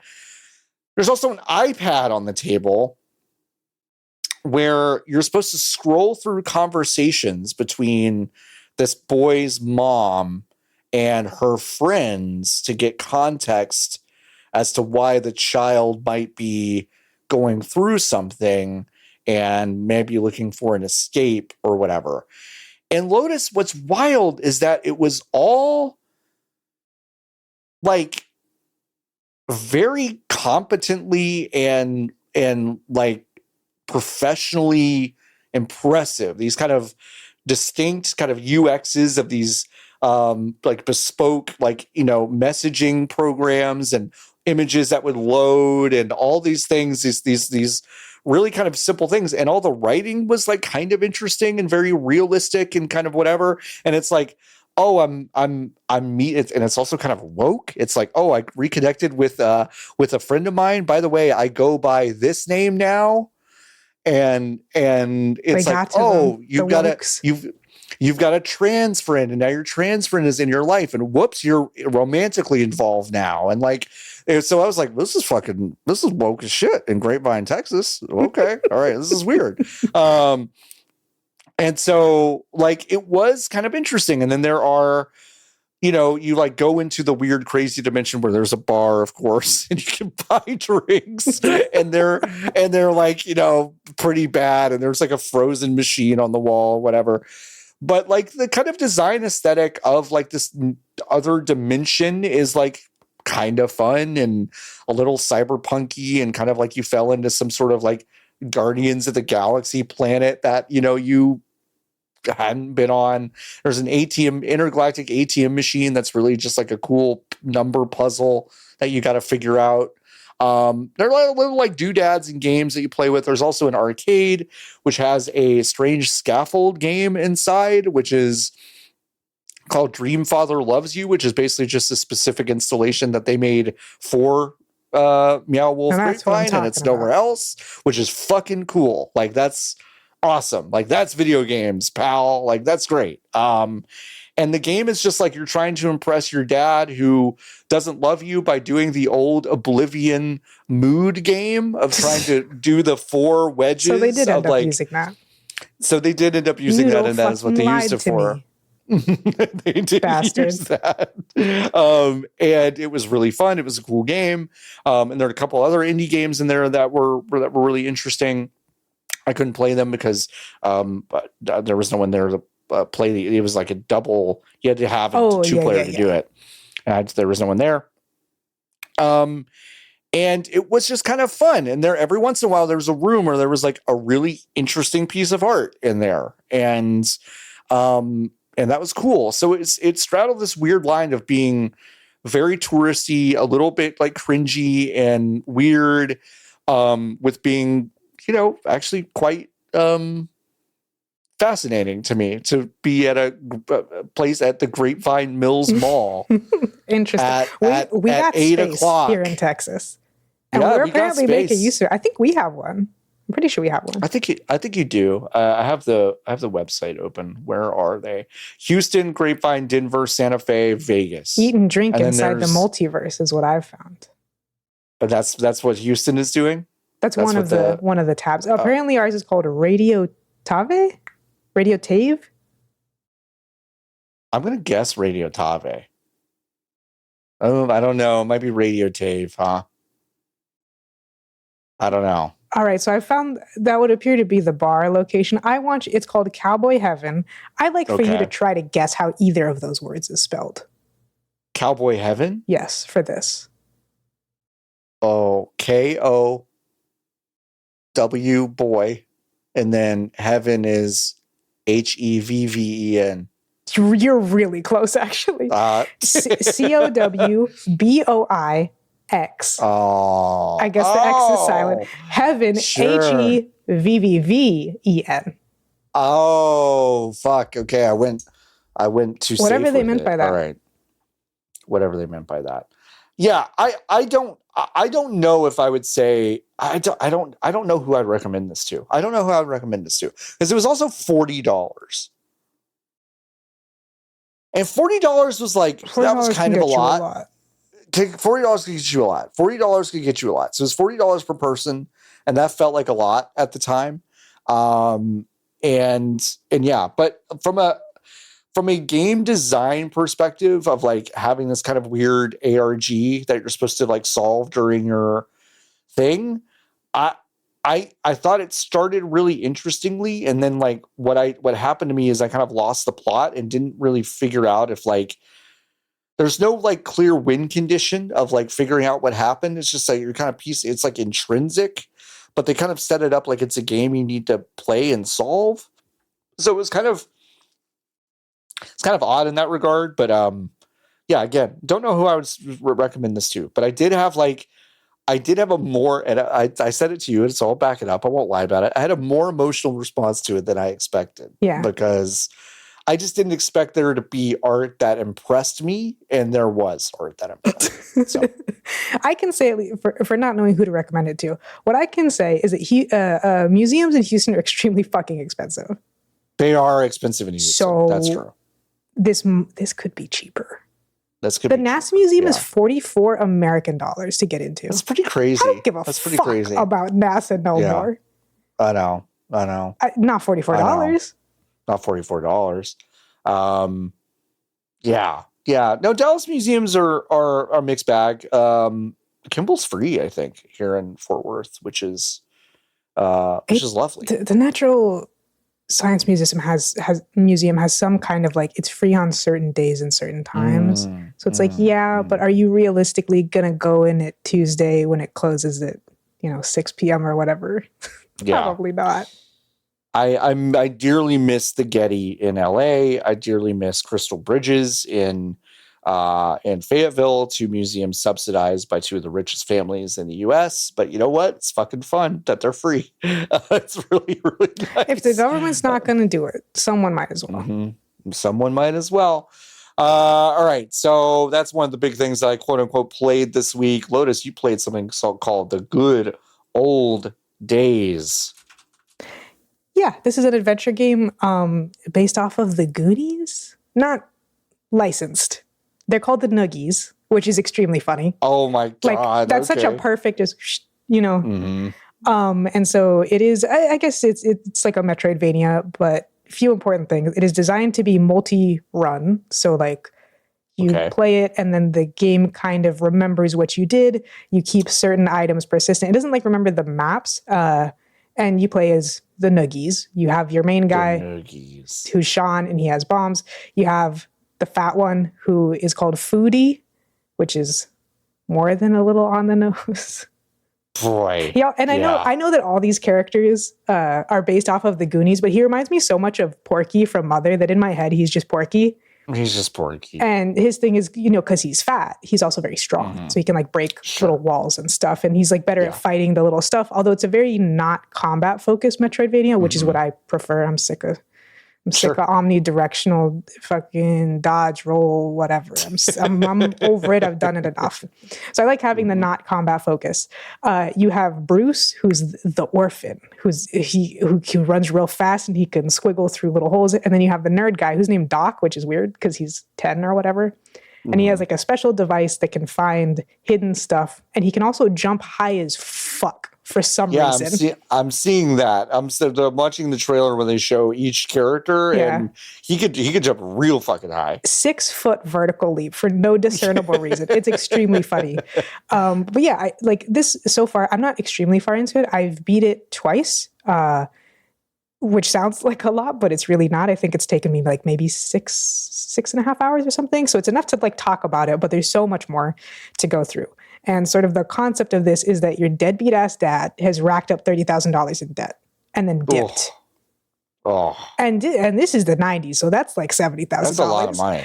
And he dipped. Your fucking house is going to get foreclosed on, and you and your mom are going to get kicked out. But your, you know, lender shady guy is shockingly nice, and he's like, look, I'll tell you what. So I heard that your ancestors were rich as shit. And so in the underground beneath the city, they've hidden a bunch of their money, which means that technically you have a right to it. Like no one can really dispossess it from you. So if you find it, that'd be great. Here's some tips on how to do it. But you got to get it back to me by the end of the day. And you do have like a 12 or I think it's 14 hour is how much it works out to time limit to like beat it.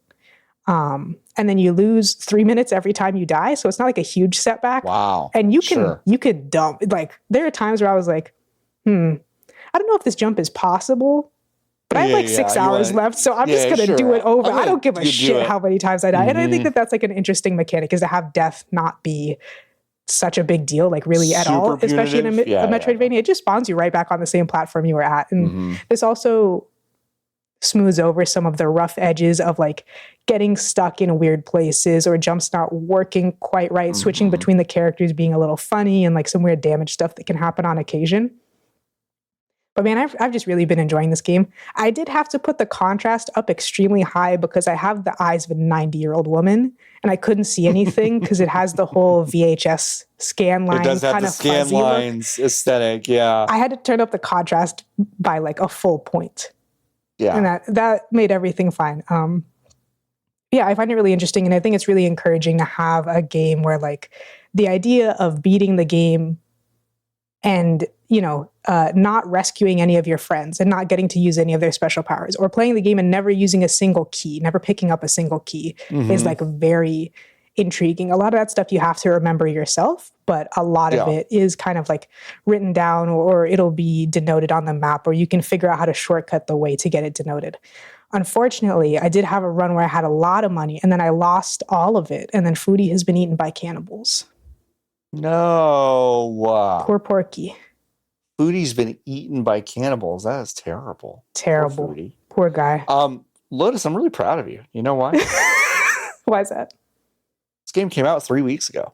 Can you believe that? This is a new game. This is a brand new game.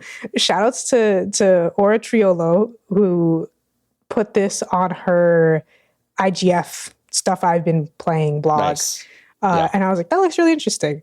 So this looks cool. This looks really cool. Yeah. I love the running total of the money at the top. That's it's so satisfying too. It's really fun. Like once you kind of realize, because that's the other thing is I think this game holds your hand a very appropriate amount. to say that it doesn't, but like if you need help, you can like go and talk to the lender guy or like random NPCs. If you keep talking to them, they'll give you more hints. I haven't quite gotten to the point where I'm like ready to look at a guide, but I did just do something that was total fucking bullshit and I don't know how to beat it. So it might be time, but we'll see. I still have, I feel like I have a couple full runs in me before I have to look anything up, which is interesting. That makes sense. Yeah. Well, this looks really interesting. Very catchy music also. Really catchy music. Maybe a Japanese dev, it looks like, which is fascinating also.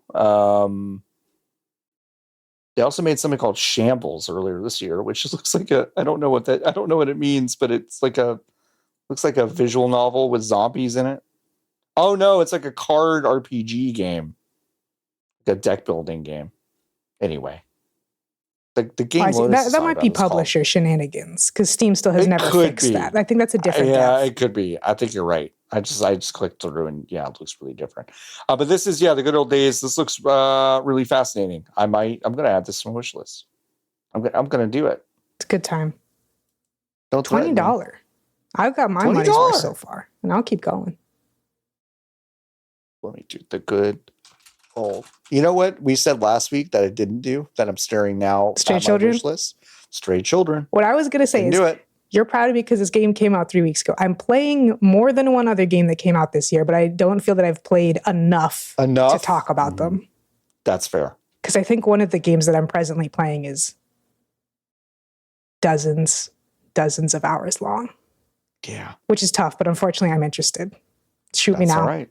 Sometimes it happens. It shouldn't happen to good people, so I guess I've been bad. It shouldn't happen to good people. I know. I totally get that. Speaking of which, I've started a fresh file of Skies of Arcadia Legends. Speaking of games that are dozens of hours that are dozens of hours long. Every once in a while I get the wild hair to play Skies of Arcadia. It's one of my very favorite games. I just think a lot about Rieko Kodama, the director of Skies of Arcadia. And her work in life. She did all the Phantasy Star stuff early. And she passed away 3 years ago, late October, I think. No, actually, she died in May, but they announced it October of 2022.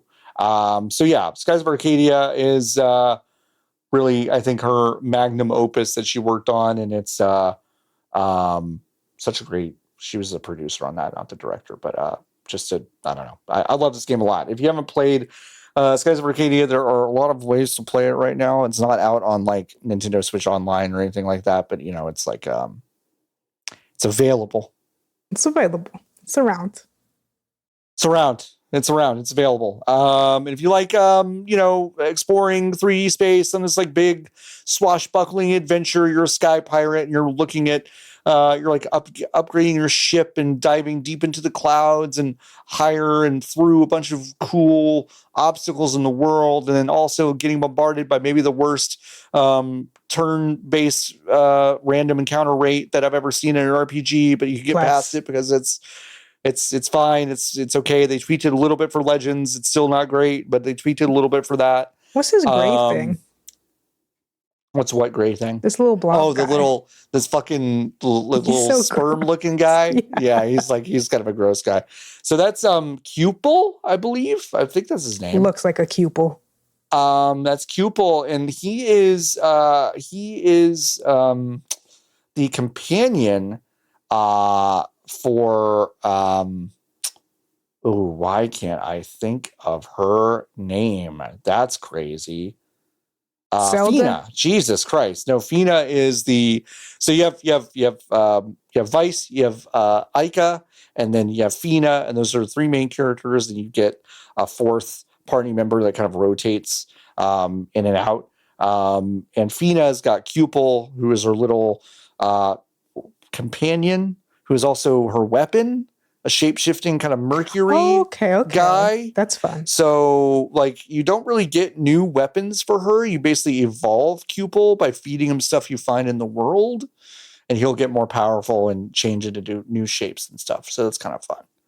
That's cool. It is cool. This is a great RPG, very exploration heavy and just gorgeous. Like, I mean, this game was made fucking 25 years ago, and I still think it really holds up. Just the color palette, the overall art design is just really great. It's got that Sega stank on it, and it's this color palette really is very Sega. It's got that Sega they stank love on jewel it. tones over there, or they did. They really do. Yeah. Well, yeah, they did. Yeah, they really did. So if you've never played it, you can play the Dreamcast version. I'd recommend the GameCube version because they add some extra content. And like I said, they did tweak a little bit the random encounter rate, which is really punishing on Dreamcast, but a little less so on GameCube. And yeah, there are ways to find it, very easy ways, and very easy ways to play it. And I recommend it. I've been playing it on my Steam Deck, and gosh, I fall in love with the game every time I play it. Love that. So yeah, that's also what I've been playing. Oh, should we answer some Hive questions? Should we do that? I guess. Hey, if you go to vgbs.com/join, you can join the Hive.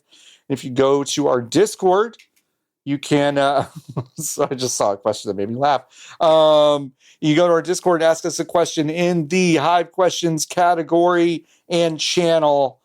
We have a lot of them. Oh, wait, no, actually, I went up too far. Okay. Lovic, I didn't vet this one. I'm just reading it. Lovic asks, queue up being made by Universal Paperclips folks. Maybe go back and replay Universal Paperclips. It's still great and they added more stuff. I'm now tempted to go back to Space Plan, an incremental game about potatoes, and or Cookie Clicker. An incremental game about, cookies. Incremental game is an interesting way to... I've never heard that, actually. Really? You're so old. I am so old. Incremental and idle are the two terms that people use. Yeah, no, I've only heard idle. I've never heard incremental. They're generally interchangeable. I was introduced to the phrase incremental by my friend Lupin. Shout outs to Lupin if you're listening, who is a total pervert for these games. So I assume it's pervert technology. Yeah. If you could base an incremental game on a single object, what would it be? I did see this question. I was thinking pens. I don't know why, but I find that appealing. You have to because you'd have stages. You have to build a little plastic part. You have to get the ink. You have to get the little spring if you want to build the fancier pens, and until you got pen factories.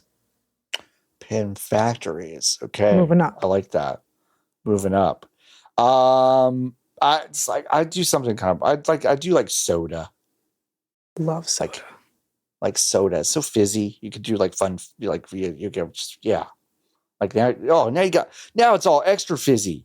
Now you got the fucking the Fizz Whistler, and now all your shit's extra fizzy. I was gonna say there's usually a wizard involved at some point. Yeah. You can conjure the stuff. Yeah. Totally. So yeah, I do soda. That sounds fun. Okay. Bone Chug Actual asks, what person that you know in real life do you want to keep in a Pokeball in your pocket just in case? What do they mean by that? I'm gonna guess what they mean by that is I think at any point you could pull it out of your pocket and say, I choose you, and then they show up and you can just they can fight your battles or just hang out. Yeah, an emergency person. That's interesting. Yeah, it is interesting. I'm having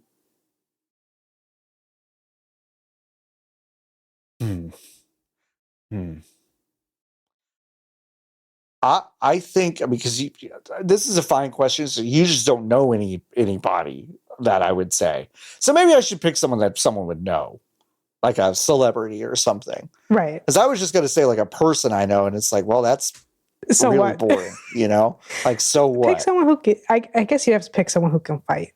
Someone who can do manual labor and is okay with it. Someone who could fight, but what if it's not just fight? What if it's solve a problem for me? My first thought was to choose my dad and be Dad, what is this? I forgot what this kind of banking thing means. Sure. That kind of person. Sure. A financial advisor and or my dad. And or your dad. Oh, I would say a fruit cart lady. Yeah, that is good. I was thinking she has to have the fruit cart. Like, that's so important. I mean, she might be lovely without the fruit cart, but like the fruit cart's really She certainly important. has the skills. So if you could bring the if fruit, I could have the fruit, you let her then out that's fine. at HEB, bring her back in, and then once you get home, you let her out again. Yeah. Now, I know is that slavery? Yes, but don't worry about it. I was saying. I know what you're thinking. That does sound like I just made for some poor woman my slave. That's not. She's well taken care of. Okay. It's one of those ecosystem Pokeballs you see on Instagram. It's totally fine. She's loving it. She's having a great time. Funk asks, wild animal stories question was more like, oh, wait, sorry. Yeah, referring to a previous question, I think a couple weeks ago. Previous question a couple weeks ago. When asking about a wild animal stories, have you ever had times where a wild animal interacted with your pets? When I was living with my aunt and uncle, they took out their 2 enormous rescue yellow Labradors to tinkle before going to bed. And one of them did chase a skunk and got both of them sprayed. I thought my aunt was going to have a heart attack. She was freaking out. Whoa. Couldn't get a hold of the dogs. Because also, I think she initially didn't know what happened. And I don't think that she's ever had that happen before. Whereas our dogs at home, before the development got built in Corpus Christi, Texas, they got sprayed by skunks all the fucking time. Yeah. So she saw the dogs like heaving and freaking out and was like, oh my God, like just panicking. And I mean, it's fine. You got a handle on the dogs and wipes them down. Yeah. But, you know, that's going to happen. I also did see our old dog, Luna, who is like she looked like the Korean national dog, like a little white shepherd kind of dog. Wow, sure. And yeah, there was one time I was walking her extremely late at night and I saw a sweet little bunny and I went, uh-oh. That's not good because Luna's that kind of shepherd. Yeah. So I saw her slowly creep up to it. Bunny's standing perfectly still. And I was like, oh, natural selection's coming for you today, bud. Because how is there a bright white dog that I'm shining a flashlight directly on? And yeah. And it happened. And ripped to that bunny. Oh, no. It was quick. It was quick. But there's nothing I could do. There's nothing you can do. Don't matter how tight that leash is. I do not have the single arm strength to hold back an 80-pound shepherd. Yeah. So I would have left if I was the rabbit. Personally. I would have left. I simply wouldn't have. I simply wouldn't have been there. Yeah. I remember when Ziggy brought a baby possum to our back door and tried to bring him inside. Had not killed it, but it was in his mouth. And we were like, "Oh my God!" And I don't know what his plan was. I simply don't. I don't think he might have just. He might have just been like, "This is a cool guy. I'm gonna bring him in," or he could have been like, "This is dinner. I brought him in," but we didn't know. We got it away from him, and I think his mom was below our porch, but like we kind of just put the kid over there and kept Ziggy inside, and that was. God, that was probably 11 years ago at this point. Wow. But that's like really the last, I would say that's the last like wild animal interaction. They're not really outdoor dogs that you keep. No. No, they're very spoiled indoor dogs. Yeah. So yeah, it's just like me.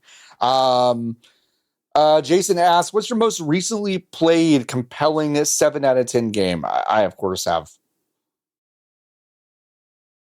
whatever my own definitional like qualms with being like that's a 7 out of 10. Like whatever. It is at least an archetype. But I'm not, you know what? Someone said a 6 out of 10. I wouldn't know what to say. I wouldn't know what to say, but I'm not going to get into the weeds of that. I'm going to try to answer your question. Jason says I lost an afternoon to Sandland on PS Plus a bit ago. Now that I didn't play that game, but that looked like a fucking 7 out of 10 game. Yeah. That game was aggressively just okay, and yet. I did have to look at my Steam, thankfully, because I no longer play video games. It was relatively easy to find an answer. And I think mine is probably Botany Manor, which is a puzzle game. It's quite short. That's a good answer. Yeah, it never like really escalates to a level of puzzle that I found completely satisfying, but the puzzles that it did have were good. It was a nice experience. It's really pretty. It was nice. I'll play it again. I'm looking at my own stuff. I'm trying to find what is like the clearest answer. Well, let's see here. I think, damn. Well, folks, honestly, it might be The Outer Worlds too, because I have played a little bit more of that, and it's like, I do think that's kind of a 7 out of 10 game. I don't think I've played enough of it still to like go deeper than that. I'll probably be next week. But yeah, I think I'm ready to call that a pretty aggressively 7 out of 10 game. But another game I played, you know what? Also, I would say Ninja Gaiden Ragebound. That's one I talked about a couple weeks ago that I've been playing more and more. And I'm having fun with this, but like, I just think this is very unimaginative in a way that I think is kind of selling itself short. It's a good game and it's very forgettable to me. But then again, I haven't beaten it yet, so maybe I'll turn a corner and be wrong. It's always great when you feel the need to say that. It's always a great sign. Maybe it'll completely surprise me after at the very 12 end. hours. I know that game fucking knocks. That game fucking rules. You just have to like dig to the bottom of the fucking ocean first to find it. All right, Don't Focus asks, folks, my life is a mess and I need a life coach. What video game character would be the best life coach? Oh, I mean, first you have to think of a video game character whose life is not also a mess, which I feel is quite that's true. Few and far between. Yeah. Mario would be so annoying. Like he's got so much going for him, but I'd be annoyed as fuck by him. Luigi's not a bad choice. Always playing second fiddle, but doesn't really mind in some ways. I think Luigi's a great choice. He kind of makes it work for him. He makes it work. He made it through Luigi's Mansion, even though he was scared. Yeah, he can speak to like lived experience of being scared. 100%. I think we have our answer. Figured it out. It's Luigi. Got it in one. Good job. Got it in one. Valerie B, what game does everyone love but is secretly ass? For a lot of the games that comes to mind first, I feel like I've been vindicated by the passage of time because my answer, the first thing that comes to mind is Horizon Zero Dawn. Oh, that game was beloved when it came out, and I played it. The game sucks ass. And I was like, gosh, even if I did not find the open world completely bland and the crafting totally superfluous, the dialogue, the story I am being told prior to playing this is like one of the greatest sci-fi epics ever committed to the page. Soma came out 2 years ago. Yeah. That game's ass. The game's ass. I think now people have come, especially because the other ones in Aloy as a character have gotten so annoying. I feel like people have retroactively knocked it down a bit, but just to be clear, that game is ass. The game's ass. It was always ass. Conversely, what game does everyone hate but is secretly god tier? I'm wondering if I have something that's on the level of like people hate it. You know what I mean? I mean, listen, I get tomatoes thrown at me for Shenmue, so I'm good. Damn, you have an easy answer. I got an easy answer. Like, listen, like I don't listen, to be clear, I don't think everyone hates that game, but almost everyone in my orbit hates that game. It's not exactly critically enjoyed. It's not critically enjoyed, but it's the best. It's one of the best games ever, and everyone's wrong. I'm the only one that's right. So I don't know if this would be considered god tier, but I'm one of the few, the proud, the brave, that has the controversial opinion that No Man's Sky was better before they fixed it. Sure. Have I said this on the show before? I don't remember. Yeah. Okay. I think you said it last week. Did I? I was going to say, it's been on my mind lately. It's just like shittier Rust now, except there's a spaceship. And so it's like, whatever. Yeah. I can get this experience from anything. And I paid $60 for this on launch. Yeah. Whereas like the original game being a lonely and weird and random is like more interesting and more representative of like an actual space adventure. Like it's not swashbuckling pirates and fighting stupid robots that speak in an alien language that doesn't matter. It's almost exactly why I kind of like Mass Effect the first one to the sequels. Yeah, when space is space. Space is space, and it's just kind of like aggressively apathetic toward you, and Everything is a little like janky and a little less put together and a little less like structured. I enjoyed that a bit more. So not God tier, but not God tier. The largest distance between public opinion and my opinion that I can think of off the top of my head. Funk asking, what games have you bought the most? Overcooked. Overcooked? I bought Overcooked like 6 times. That's awesome. Because there's 1 and 2, and then there's All You Can Eat, which is 1+2 with crossplay. I've bought All You Can Eat at least 3 times. Granted, this is because it's a multiplayer game, so I've bought it for other people, but the point stands. I've got a few. NFL 2K5, I bought many copies of that game. I've bought copies of that game that I noticed on online stores going low because I have gotten the very, very strange kind of like, and I don't get this about any other game. It's kind of like, what if I lose the other copies of this game that I have? What if they stop working? Now, of course, I've discovered something called I've discovered something called emulation. So I'm less worried about that, but I did buy many copies of that game. Final Fantasy 9 is actually probably the real answer. I've purchased that. I've purchased that on PlayStation 1. I purchased that on mobile, on Steam, on PlayStation 5, I think, and on Switch. I have purchased that many different places. Could not really tell you why. Really? Couldn't tell you. But I have bought that game a lot. So that's my answer. Sawyer asking, with the announcement of Valve's expanding hardware lineup, is the Steam machine finally going to get us all into Linux for real this time? That's a funny question. Yeah, I don't know if get into it means on anything but the Steam machine. I don't think so. I don't think so. I think it might have the opposite effect for some people, which are like, well, now I have the Linux backup that is already built for me. Yeah, I think that when I go into the Linux part of my Steam Deck to do things, at every moment I'm going, why does this work the way I want it to work? And I know, folks, the answer is, well, you could just get acquainted with the idiosyncrasies of Linux, and then like you will understand that it works a bit more intuitively. That blah, blah. Listen, I understand all that, but I am a mush-brained idiot that has a Dell laptop that I work on every day for work, and then I come home to a MacBook and a PC that I built.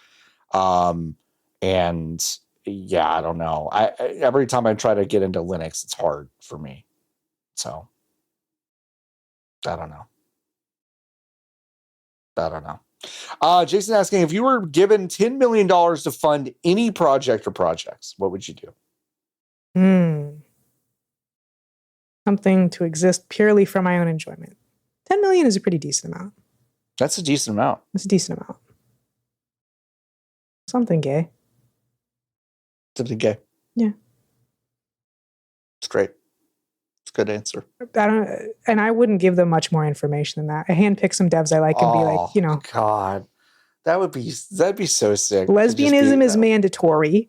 After that, like whatever happens, happens. Dealer's choice, but it has to have that. Am I a game developer? No, you're a game developer. No. But they have to be gay.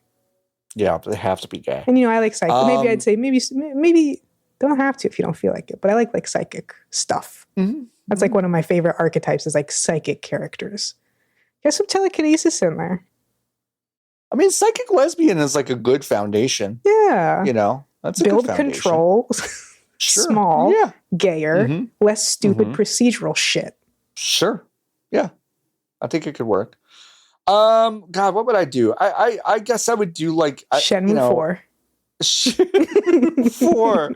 That's right, folks. I'm giving Yu Suzuki a fucking blank check, $10 million, and you'll make his fucking slop again. That always goes well when it comes to legacy, cultural, cult classic Japanese game devs. I think I would hand it to a team to make a new I was thinking you would say a sports game. No, you're right. You're so right. I think to try to make a really scrappy indie team to try to make an actual Madden competitor. And also, you can't get the NFL license, so like just play with, like I'd get the Super Mega Baseball team to make a football game. That's pretty much what I would do. That's probably what I would do. They might need more than $2 million to be honest, but that will get them started at least. Jason asked, your co-hosts have been arrested and sent to jail. What did they do? You definitely tweet directly at a politician that you're gonna do it this time. You often go to Blue Sky and say, folks, I'm running out of stuff I can say on here. One of these days you're gonna say it on there. Say it. And you're going to be considered a national threat. I mean, Patton Oswalt said he was going to put Megyn Kelly in a wood chipper this morning and got banned pretty fast. So that was... Which is such a it's already stupid, but it's such a cartoonish thing to say. I know. It is a super cartoonish thing to say. Yeah, that sounds about right.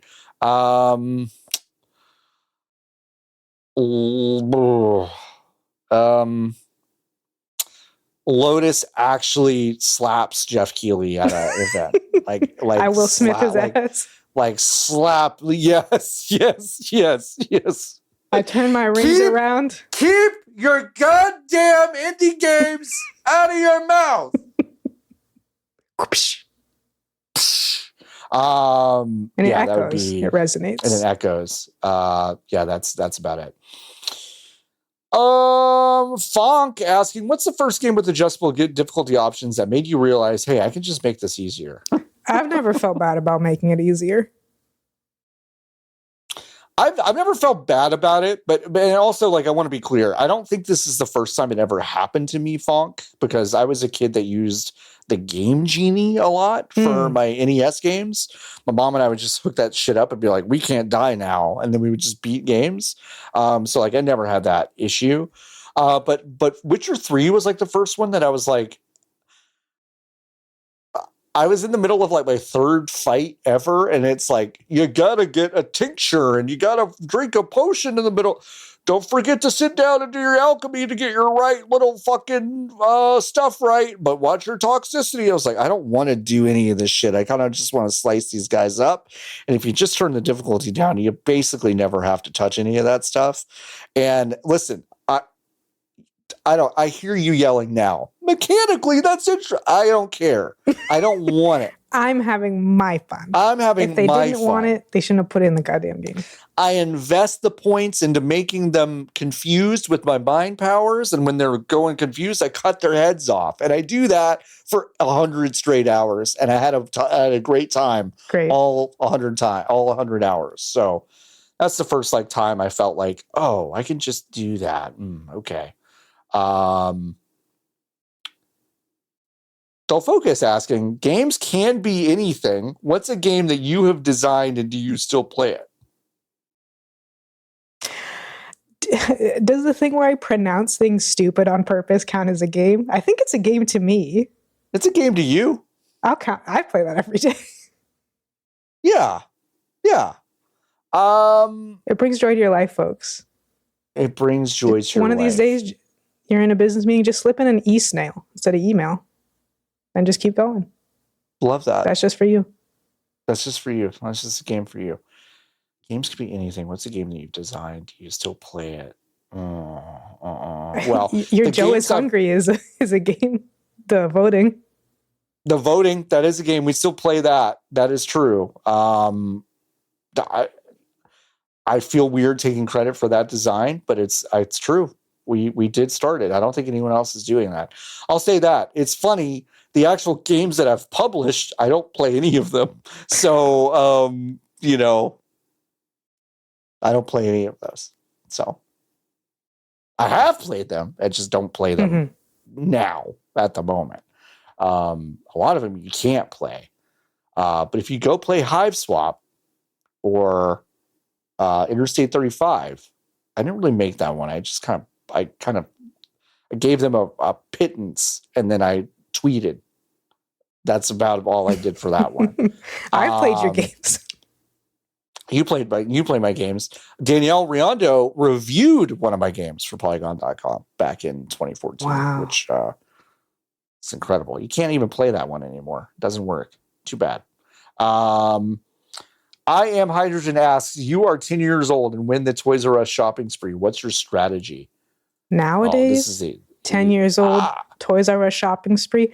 I'm going to the Pokemon trading card game section. I'm buying those full boxes. I'm saying, excuse me, I've won the shopping spree. Can you go to the back and get me some sealed boxes? And I'm keeping those suckers. I'm keeping them. I'm selling up. Buy low, sell high. If it's when I was 10, so 1995, all that's happening is because if you're young, you don't know how this worked. You had to get a ticket from the wall to get a video game, and you take the ticket up to where the video games are held at the front. And my ass is grabbing all those fucking tickets. I'm just going to the front. That's all I'm doing. I'm just grabbing all the tickets. They were very trusting at my Toys R Us, apparently. Well, when was that though? Because it wasn't 1995. That would be 2009. Yeah, but yeah. you would at least think they would have like the dummy boxes or something. Right. But no, they were just the straight up games. They were, really. That's interesting. That's what I'm saying. Like, if they've ever had that, you'd think they would have the dummy boxes or like a little card or something. No, they just had the straight up games up there. Yeah, you just grabbed the tickets and you went up there. That's I would just grab all those. Valerie B asking, do you believe in ghosts? In a way. Say more. No. Okay. No, I'm kidding. I forget what they call it. I think it's like I go back and forth because I don't know if I believe in ghosts, but I'm very scared of them. That is for certain. I don't fuck around with no kind of Ouija, no kind of slandering the ghost, no going in the haunted buildings. I don't do any of that shit. I am Latina at the end of the day. I do really like all the ghost stuff. Like I loved Ghost Adventures as a kid, especially after being traumatized because I was at sleepover at a friend's house and she just put it on before we went to bed and immediately fell asleep. And I was left to watch the fucking Demon Bob Mackie episode, and I'm 12. Mm-hmm. Terrible. I like the whole I think it's called stone tape theory. Oh, sure. Yeah. Right, which is that ghosts aren't like souls stuck around, but it's like the memory of what those souls were doing gets stuck in like the physical world, and it just like keeps playing over and over again. Do I believe in that? I don't know, but I know that I love it. I love that. I love it. I also love the idea of ghosts. I think, do I believe in ghosts? I believe that spaces are haunted by memory. I do believe that. I do believe that when you go to a place that has seen a lot of death, you do get like a vibe. Like spend a week in New Orleans. That place has seen an unbelievable amount of death over a long period of time. And that death is talked about, and I would almost say celebrated in a way that makes you just feel something. And it could just be, folks, the power of suggestion, of just people talking about it and having this history and going like, okay, or it could be something else. I'm open to the idea. Okay. That's what I would say. Back to your point about Ouija. Anna and I had a friend in LA who we were like, because we don't have the fear of Ouija because we're white, and we just don't have that or whatever. But it's less a direct fear and more I'm like, I'm not gonna risk it. I don't need to. I'm not gonna risk it. I get that. I totally get that. We like flippantly to a friend of ours was like, oh, for our Halloween gathering that you're hosting in a few weeks, we should bring our Ouija board. And she dead ass looked at us and said, I will not let you in my house if you bring a Ouija board. And we were like, oh. And I gotta sleep here, bro. And we didn't bring it there, but a week later we just left it on her doorstep, and she was so fucking pissed at us. She was so fucking pissed. She had to have her boyfriend go take it and put it in the trash or whatever. And it was really funny. So yeah, that's so funny. Do you believe in aliens? Yeah, but I think oftentimes when people say, "Do you believe in aliens?" it's like imparted. Do you believe that they have visited Earth and like are around? Yeah, and I'm gonna say a soft yeah. Another thing I was petrified of. Ooh, yeah. I was petrified when I found out about the Fresno night crawlers. Oh, stop it. Yeah. I was always afraid especially because before my neighborhood was developed for a long time, we were the last house. So from my bedroom, which was in the back of the house, my window was always right above my bed. And it's like a very low window. And I would always be petrified that I would like get up to get water or something. I peek out the window and see an alien standing there. Yeah. Signs? Oh my God. Oh, get the fuck out of here. Get the fuck out of here. So scary. Love. The fucking scene with Joaquin Phoenix in the closet watching the TV. The party. And, the party. Get the fuck out of here. Get the fuck out of here. Love. That was so scary. I loved it. Do I believe in aliens? Yeah, I believe they've been here. Sure. I mean, they definitely exist in the universe, right? Like, I think that's how math work. Yeah, I think that's how math work. Finally, do you have any nightmares you actually kind of enjoy? That's a funny question. Like in a pervert sex way, or? No, I don't think we. I don't think we're being asked about our pervert sex dreams. Well, here's the thing. At the point where it becomes a nightmare, I don't know how else I would kind of enjoy it unless it was in a pervert sex way. So yeah, I guess no. Okay, that's fair. So no. Okay. Do I have any nightmares? I mean, I've had nightmares where I fight against the thing that is trying to kill me. You get him. And I get him. I've done that like a couple times, and that's kind of fun. That's fun. Like that's fun. So yeah, those are kind of fun. I have fun. I have fun being amused by the fact that some of my scariest nightmares have happened to me.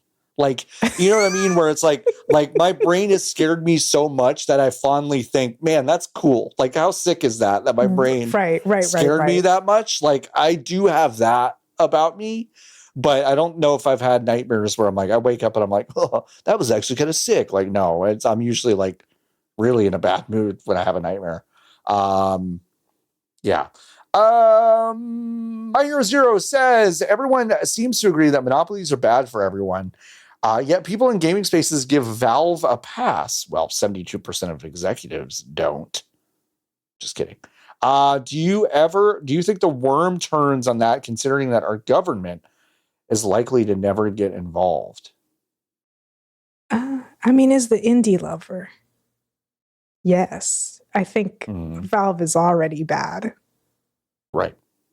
I don't think Gabe needs a 15th mega yacht and could instead only take a paltry 50% of all revenue instead of 70%.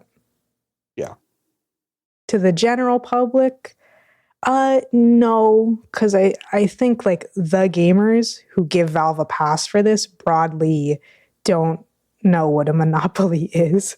And maybe don't know how it can negatively affect everything. And I think there's always going to be a bigger fish to fry. Like the idea of Microsoft dissolving within my lifetime is kind of hard to believe. It could happen, but it's hard to believe. And I'm like, is Microsoft going to be at a point where it crosses the X with Steam and becomes less evil than them? Like, I don't think so. Yeah, I don't think so either. Do I ever think the worm turns on people giving Valve a pass? I mean, it depends on some factors, but I do feel like they own such a crucial space and have had what some would say is like a soft lock on that in terms of like, they don't necessarily wield it like a cudgel. They certainly allow for other marketplaces to open and do things and try things and haven't moved their weight in those specific ways. They only have a couple of like kind of shady rules. There's very little that would actually be like considered monopoly tactics. Sure. So in that way, it's like, I think because it's soft, I think it's unlikely that it turns like this. If they decide to crank on some of their, more, maybe puritanical or punishing rules about where else you could have your games or anything like that, that changes. But I think they're too smart for that, or maybe not smart, but shrewd. Yeah. So yeah, I don't think it's ever really going to change. Grace asking maybe my favorite question of the week, and it's what made me laugh earlier. It's what made me laugh earlier because Lotus, I'll just read the question and I'll tell you why it's making me laugh so hard. Hey John, have you been enjoying your 195 hours of Pokemon ZA? Okay.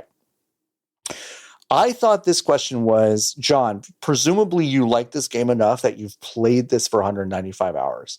No. Grace, I think, and follows me on Switch. I have had that game open and on my Switch for about a week and have not touched it. So I literally might have 195 hours. I'm serious. I stopped playing it. And I didn't realize this until just now, is that I was like, oh, I think I have that on. Like, it's like my TV is so off. Ridiculous. And I looked over at my Switch and I'm like, oh, my Switch is on. I think it's on. I think it's just been on for a week, which is and it doesn't bad. Like, go to sleep and stop. No, it doesn't. Well, I've turned off the ability for it to go to sleep when it's docked because that pisses me off. Now, am I going to change that now? No. Yes. Oh, no, I will. I'm going to change that because that's crazy. Like, don't listen. Am I on the level of Sam Altman with my energy waste, with keep leaving my Switch plugged in like this? No, I'm not. But I shouldn't do that. Electricity bill costs money. Fix it. Electricity bill costs money. That is true. Fonk asking, colons in games, discuss. So, listen, this is because I had a colonoscopy this week. Thanks, Fonk, for bringing that up. But let's just say for titles, how do we feel about colons in titles? Historically, I hate them. I think we were just talking about it like maybe a week ago or something in one of the general chats. Hate them. Hate them. You get one. If you're doing a bit, then you need to have like at least 5. You can't just have a couple and be like, haha, it's funny. You need to have at least 5. Yep. Now, if we're talking about colons in games, Don't Shit Your Pants is one of the greats. Yeah. Did you know that's the Rogue Legacy, guys? No. Yes. Wow. That's awesome. Knocked it out of the park and never stopped. Knocked it out of the park.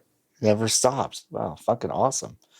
My Hero Zero asked, do you have a physical games collection? If not, is there a system you would want to have? I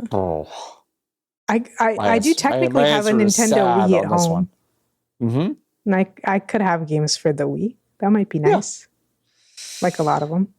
And include GameCube, so. I have a very small collection of PlayStation 2, 3, 1, some Xbox 360, some Wii, some GameCube.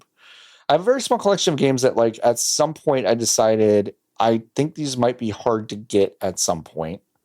And that's when I wasn't also like emulating stuff a lot. And so it's just a very random collection. My real answer is that I would like to have all the games that I sold or gave away back that I used to have. It was one of those things where I was trying to downsize, and downsizing really made a lot of sense. But since I did it, like in the years past, I'm like, in the years since, I've kind of been frustrated that I got rid of all of my physical games. So anyway. Like a Dylan asks, what's your favorite type of little critter? I love monkeys. They're my favorite kind of thing. But to be specific, while I have the floor, tamarins are the cutest fucking things imaginable. Lion tamarins, and they have mustache tamarins. They got tamarins with mustaches. Mm-hmm. Yeah. Incredible technology occurring on planet Earth. Backup answer is possums. They are really cute. Possums are so cute. Deeply funny. I know people get really scared by their mouths being open. And like, that's the point, right? Like, that's why they do it. Is they're like, Joe, fuck with me, man. I'm really scared. I'm definitely going to bite you. They're not going to bite you. Yep. But it is very funny to me. They look funny. They might be a little too big to call a little critter. I guess that's true. I don't. No. I'm saying the one that I like. Oh. But it's about the same size as a possum, and it's a dick. Like a big possum. Oh, it's yeah, they're funny. Run around their fingernails. Yeah, they're basically a little antelope, and they have the biggest fucking deer eyes, and they're just little. They just look like little deer, basically. But they're real goofy looking. They're real fucking cute. Yeah, deeply fragile looking. Deeply fragile. Like if you were like, hey, check out this video of a dick being chased, but I'm like, stop. I'm not going to watch that. I'll never watch a dick being harmed in any way. That's going to make me so sad. But dicks are really, I think dicks are really cute. Yeah, they're like bunny deers. Bunny deers. That's basically what they are. And like different kinds of mice. Oh, like, totally. I love one of them jumping ones. Oh, so cute. So cute. A gerboa. So cute. In Coraline, when they have little costumes on. Oh, they dance. That's so great. Mm-hmm. It's really good. It's really good. A lot of good little critters. Yeah. That's why I honestly, again, Superman. This he saves a chipmunk. I almost cried when I saw that. I was like oh my God, he saved a chipmunk from disaster. That's the cutest thing I've ever seen in my life. My Hero Zero asking the question of the century. I know we've talked about it on the show. Why do glasses get so dirty all the damn time? We've said this before. Glasses technology has gotten worse. It has. It just absolutely has. It's so much more noticeable when you have like the blue light reflecting glasses if they get smudged. Yes. Mm-hmm. And the stuff that they put, the anti-glare stuff, it wears off and then it creates a surface where more grime can stick to your lenses. So they've built planned obsolescence into your lenses, which is really fucked up when you think about it. And it makes me really angry. So yeah, I don't know why, like, why did we get born into this? We could have been born into a world where things just didn't get progressively worse so fast. But we were. We were born into the world instead of progressive lenses. It's such a good point. So wise. So true, Breasty. So wise. Blackjack's asking if you could have. Hold on. If you could add we get anyone, the idea, but the sentence is. We get it. Sentence is a disaster, Blackjack. But I'm going to read it just with some editorialization. If you could add anyone to Metroid Prime 4 to be Samus's quirky sidekick, who would it be? I deserve it more than those guys. Oh, totally. A Lotus in there? Absolutely. But critically, and this is so important, do I try to be funny on this podcast? Yes. Would I try to be funny in the video game? No. I know my place. No.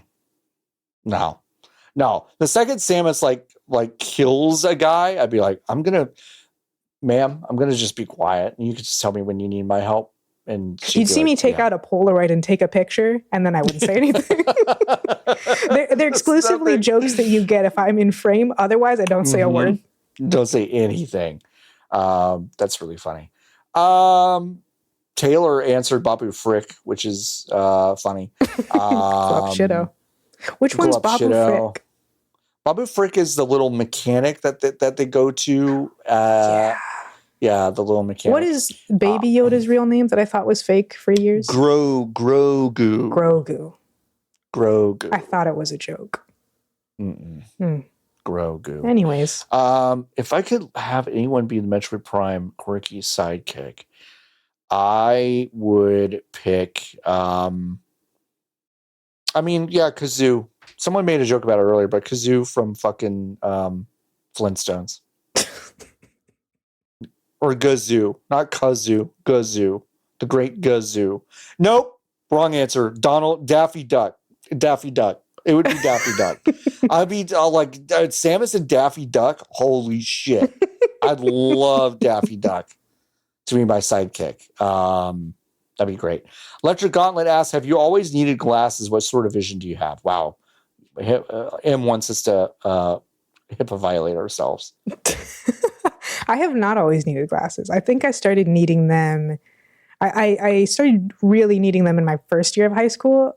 Oh, wow. That's late. Yeah, allowed to sit at the back of the class because I was a nice kid. Because here's the thing. It's possible that I needed them before that and didn't know because I went to a smaller school.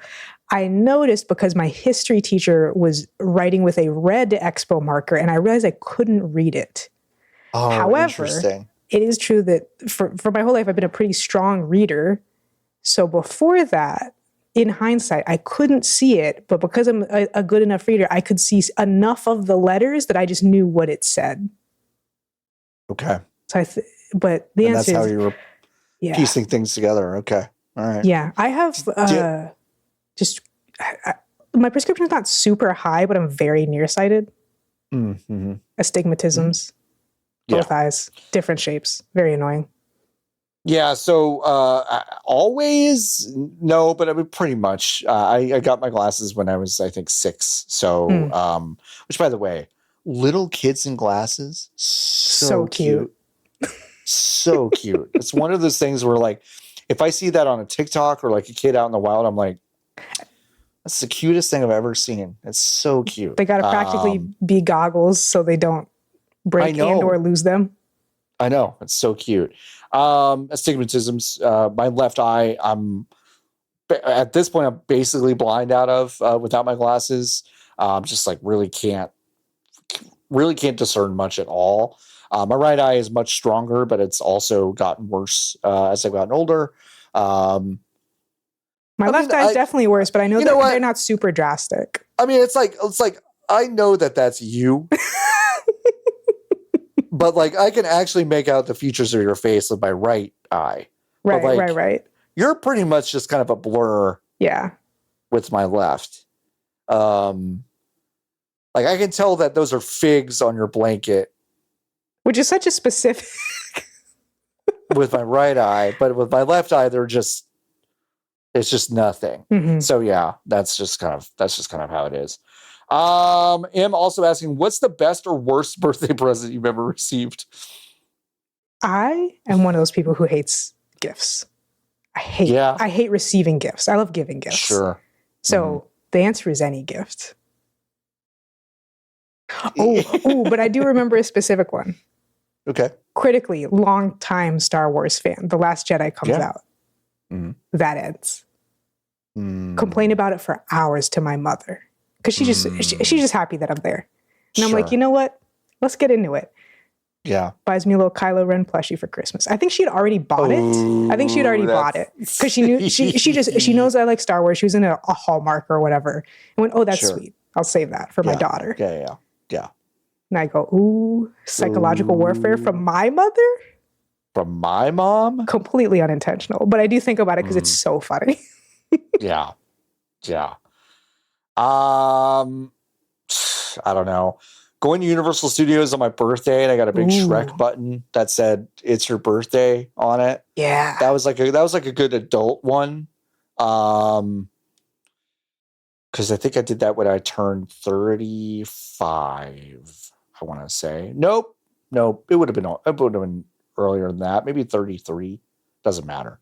That was good. I got a Sega Saturn for my birthday when I was 10, so that was pretty good. That was a pretty good one. Have I told the story on this podcast of the time that I got 3 copies of Pokemon Leaf Green for my birthday? I don't think so, no. Pokemon Leaf Green came out, I want to say like either right before my 6th birthday or the holiday before that. My birthday's in April. Yeah. And so grandparents asked me what I want for my birthday. Mom asked me what I want for my birthday. Someone else, I don't think my dad, but like an aunt or something. I'm 6 years old and I love Pokemon. Yeah. And I'd tell them, I want Pokemon Leaf Green. Sure. None of them talk to each other. None of them talk to each other. That's not on you. That's not on you. That's on them. I'm not even 6. I'm turning 6. No, so for my birthday, I get 3 copies of Pokemon Leaf Green. And you know what I did? Took out a Sharpie, Bulbasaur, Squirtle, Charmander. That's awesome. I borrowed my older siblings' Game Boy Advance SP because we have matching ones. They have a blue one. I have a red one. And I trade myself all the starters. That's and then awesome. like maintain like 2 playthroughs. So I had a good time, but it was really stupid. It's really stupid, but that's awesome. That's great. I love that. That's a great answer. Don't Focus asks, what's your social security number? Is there anything cool or unique about it? Well, no, there's nothing cool or unique about it. Not really. That's all I'll say. Yeah. Like if it had like a bunch of like numbers in a row, I'd be like, that's kind of interesting, but it doesn't. So yeah. I almost feel like answering these questions because like none of my shit is tied to these things. But My Hero Zero also asks, what street did you grow up on? What's your favorite teacher's name? Now, I haven't done any of my security questions to that, so I'll tell you, My Hero Zero. And Lotus does not have to do the same, but I'll tell you. I grew up on Teaberry Court, and my favorite teacher's name, favorite teacher's name was I had a couple, but I'll say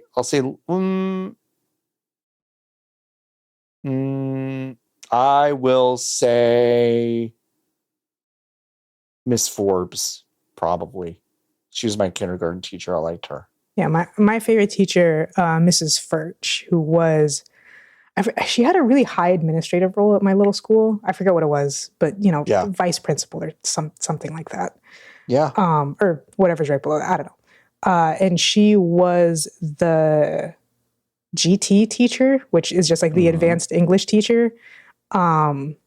So I had her as my English teacher for like my first 4 years of school or something like that. Because the school was small enough, they only had one advanced English teacher, and it was her.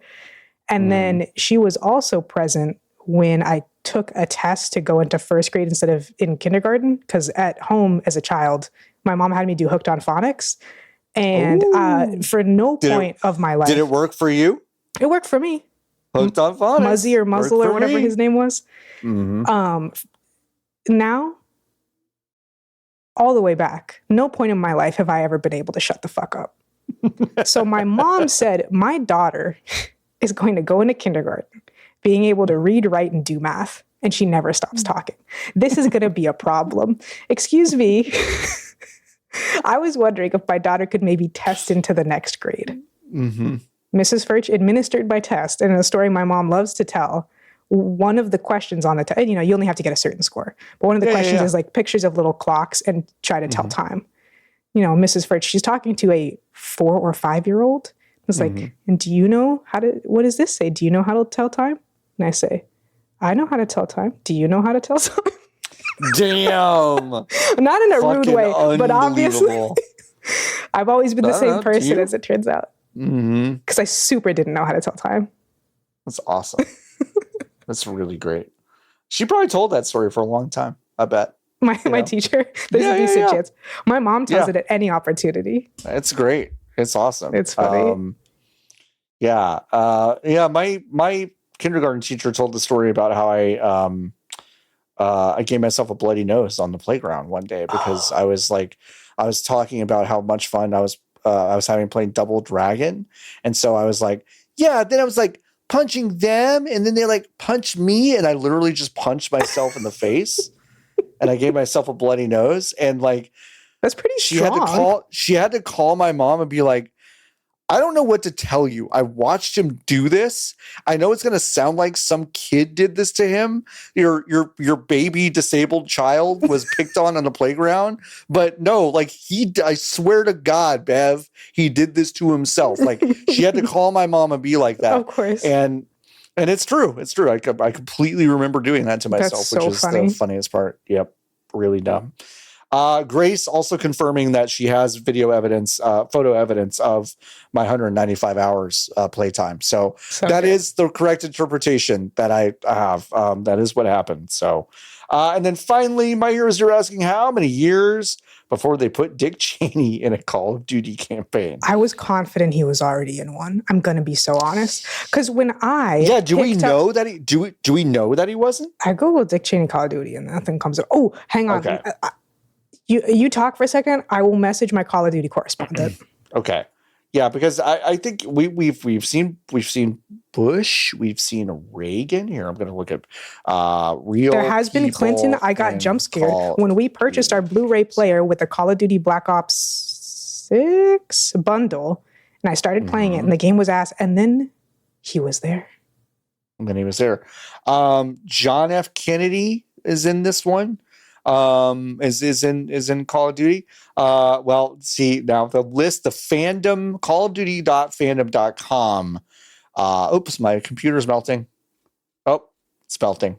Bye, fandom. By fandom. No, most of these listed are probably just like multiplayer, like skins, basically, but some of them are not. Like Mikhail Gorbachev, that makes sense. Bill Clinton, yes. David Petraeus. That's a really funny one. That's a really funny one. They have a lot of really casual. Robert McNamara, Richard Nixon, Ronald Reagan, Fidel Castro, of course. Oppenheimer, very funny. Very funny. And then I'll just read some of the other ones that Yakov Pavlov. But then there's Kevin Smith, Kevin Durant, Snoop, George Romero, Snoop Dogg, David Hasselhoff, Sarah Michelle Gellar. Oh, because Buffy. Because Buffy? Okay, sure. Or maybe Scooby-Doo. Yeah. Maybe Scooby-Doo. Yeah, but I'm not seeing no Dick Cheney. Yeah, I don't think so. I don't know, man. Do you think that I'm astonished he hasn't already been in one, legitimately. Me too. I mean, now that he's dead, unfortunately, it'll take, like, it could have been he was gonna be in 7 or he was gonna be in Modern Warfare 5 or whatever they're on. Whatever. And now they have to go like, oh, but he just died. Like, we kind of He just died. Can't do that. I have a response from my Call of Duty correspondent, Orange. Thank you so much. He's been quoted in one of them, if I remember correctly, but not directly appeared. Okay. I'm gonna say within 5 iterations. Okay, I won't say years, but 5 iterations. Well, at this point, it is years, but they may change. I think in 5 iterations, he'll appear. I'll say my bet's on 3 from now. 1, 2, 3. Oh wow, so quick. Yeah, fairly. They have to give it a couple of years. They have to give it a couple of years. I think so. Because he died. And that's so sad. And then they're going to put him in one. Then they'll put him in one. Fun fact, the shotgun multi-kill badge in Halo 2 was almost called Cheney Mania. That is also from my Call of Duty correspondent, Orange. Thank you once again. That's awesome. That's great. That's great information that it did not have before. God, what a world we could have been living in if that had actually happened. Those were Hive questions, folks. Y'all nailed it. This was a fun one. Go to vgbs.com/join to join the Hive. You can ask us Hive questions every single week. And folks, we don't got no more show left. This is we're coming to the end. Usually I do a review read at this point. We don't have any new 5-star reviews with a written review attached, so please give us a 5-star review. We know we've gotten some 5-star ratings. I can see those. Thank you all so much. That actually really helps us. But if you want to help us even more, you can leave a written review and we will read it on the show. I've decided also, maybe this is dangerous. I'm going to tell you I'm going to read just the 5-star ones, but let's be honest. If you left another one, I'd probably read that too. Right, we have to say that for business. For business, but I have a comment I want to read. If you give us a 4, I definitely. Oh, you have a comment from our YouTube? Yeah, there's a comment on YouTube. I read it and I just thought it was so fucking funny. Because I was talking about the show on Blue Sky and I was like, oh, let me go get a link. And I saw this comment and I was like, I love this. This is from at GeorgeD3 on YouTube.com. The hosts of this podcast wield hyperbole like flaming Ginsu knives. I love it. Which is very true. That's so true. I thought that was very charming. I'm so offended because we've never been anything but restrained and totally even keel. Never. We've never wielded like flaming Ginsu knives. What a pull too. I haven't thought of Ginsu knives in a long time, but that's perfect. Thank you. Yeah, we do that, and you should tell your friends that we do that, and you should tell them to listen to the show. It's been a fun one. We'll be back again next week with a brand new episode. Lotus, do you have anything to plug? Nope. I don't think I have anything to plug either. So go to vgbs.com. Nope. vgbs.clam. Is .clam let's see, .clam. My new Nintendo DS fan site, clam.shell. Clam.shell, that's really good. Well, I will try to go get vgbs.clam whenever I can, but if you want to go to vgbs.com/join and join the hive, we'd certainly appreciate it. It's the only way you can directly support the show, because we don't run ads or nothing on the website or in our podcast. So please go join the hive and support us now. All right, folks, until next week, keep on buzzing.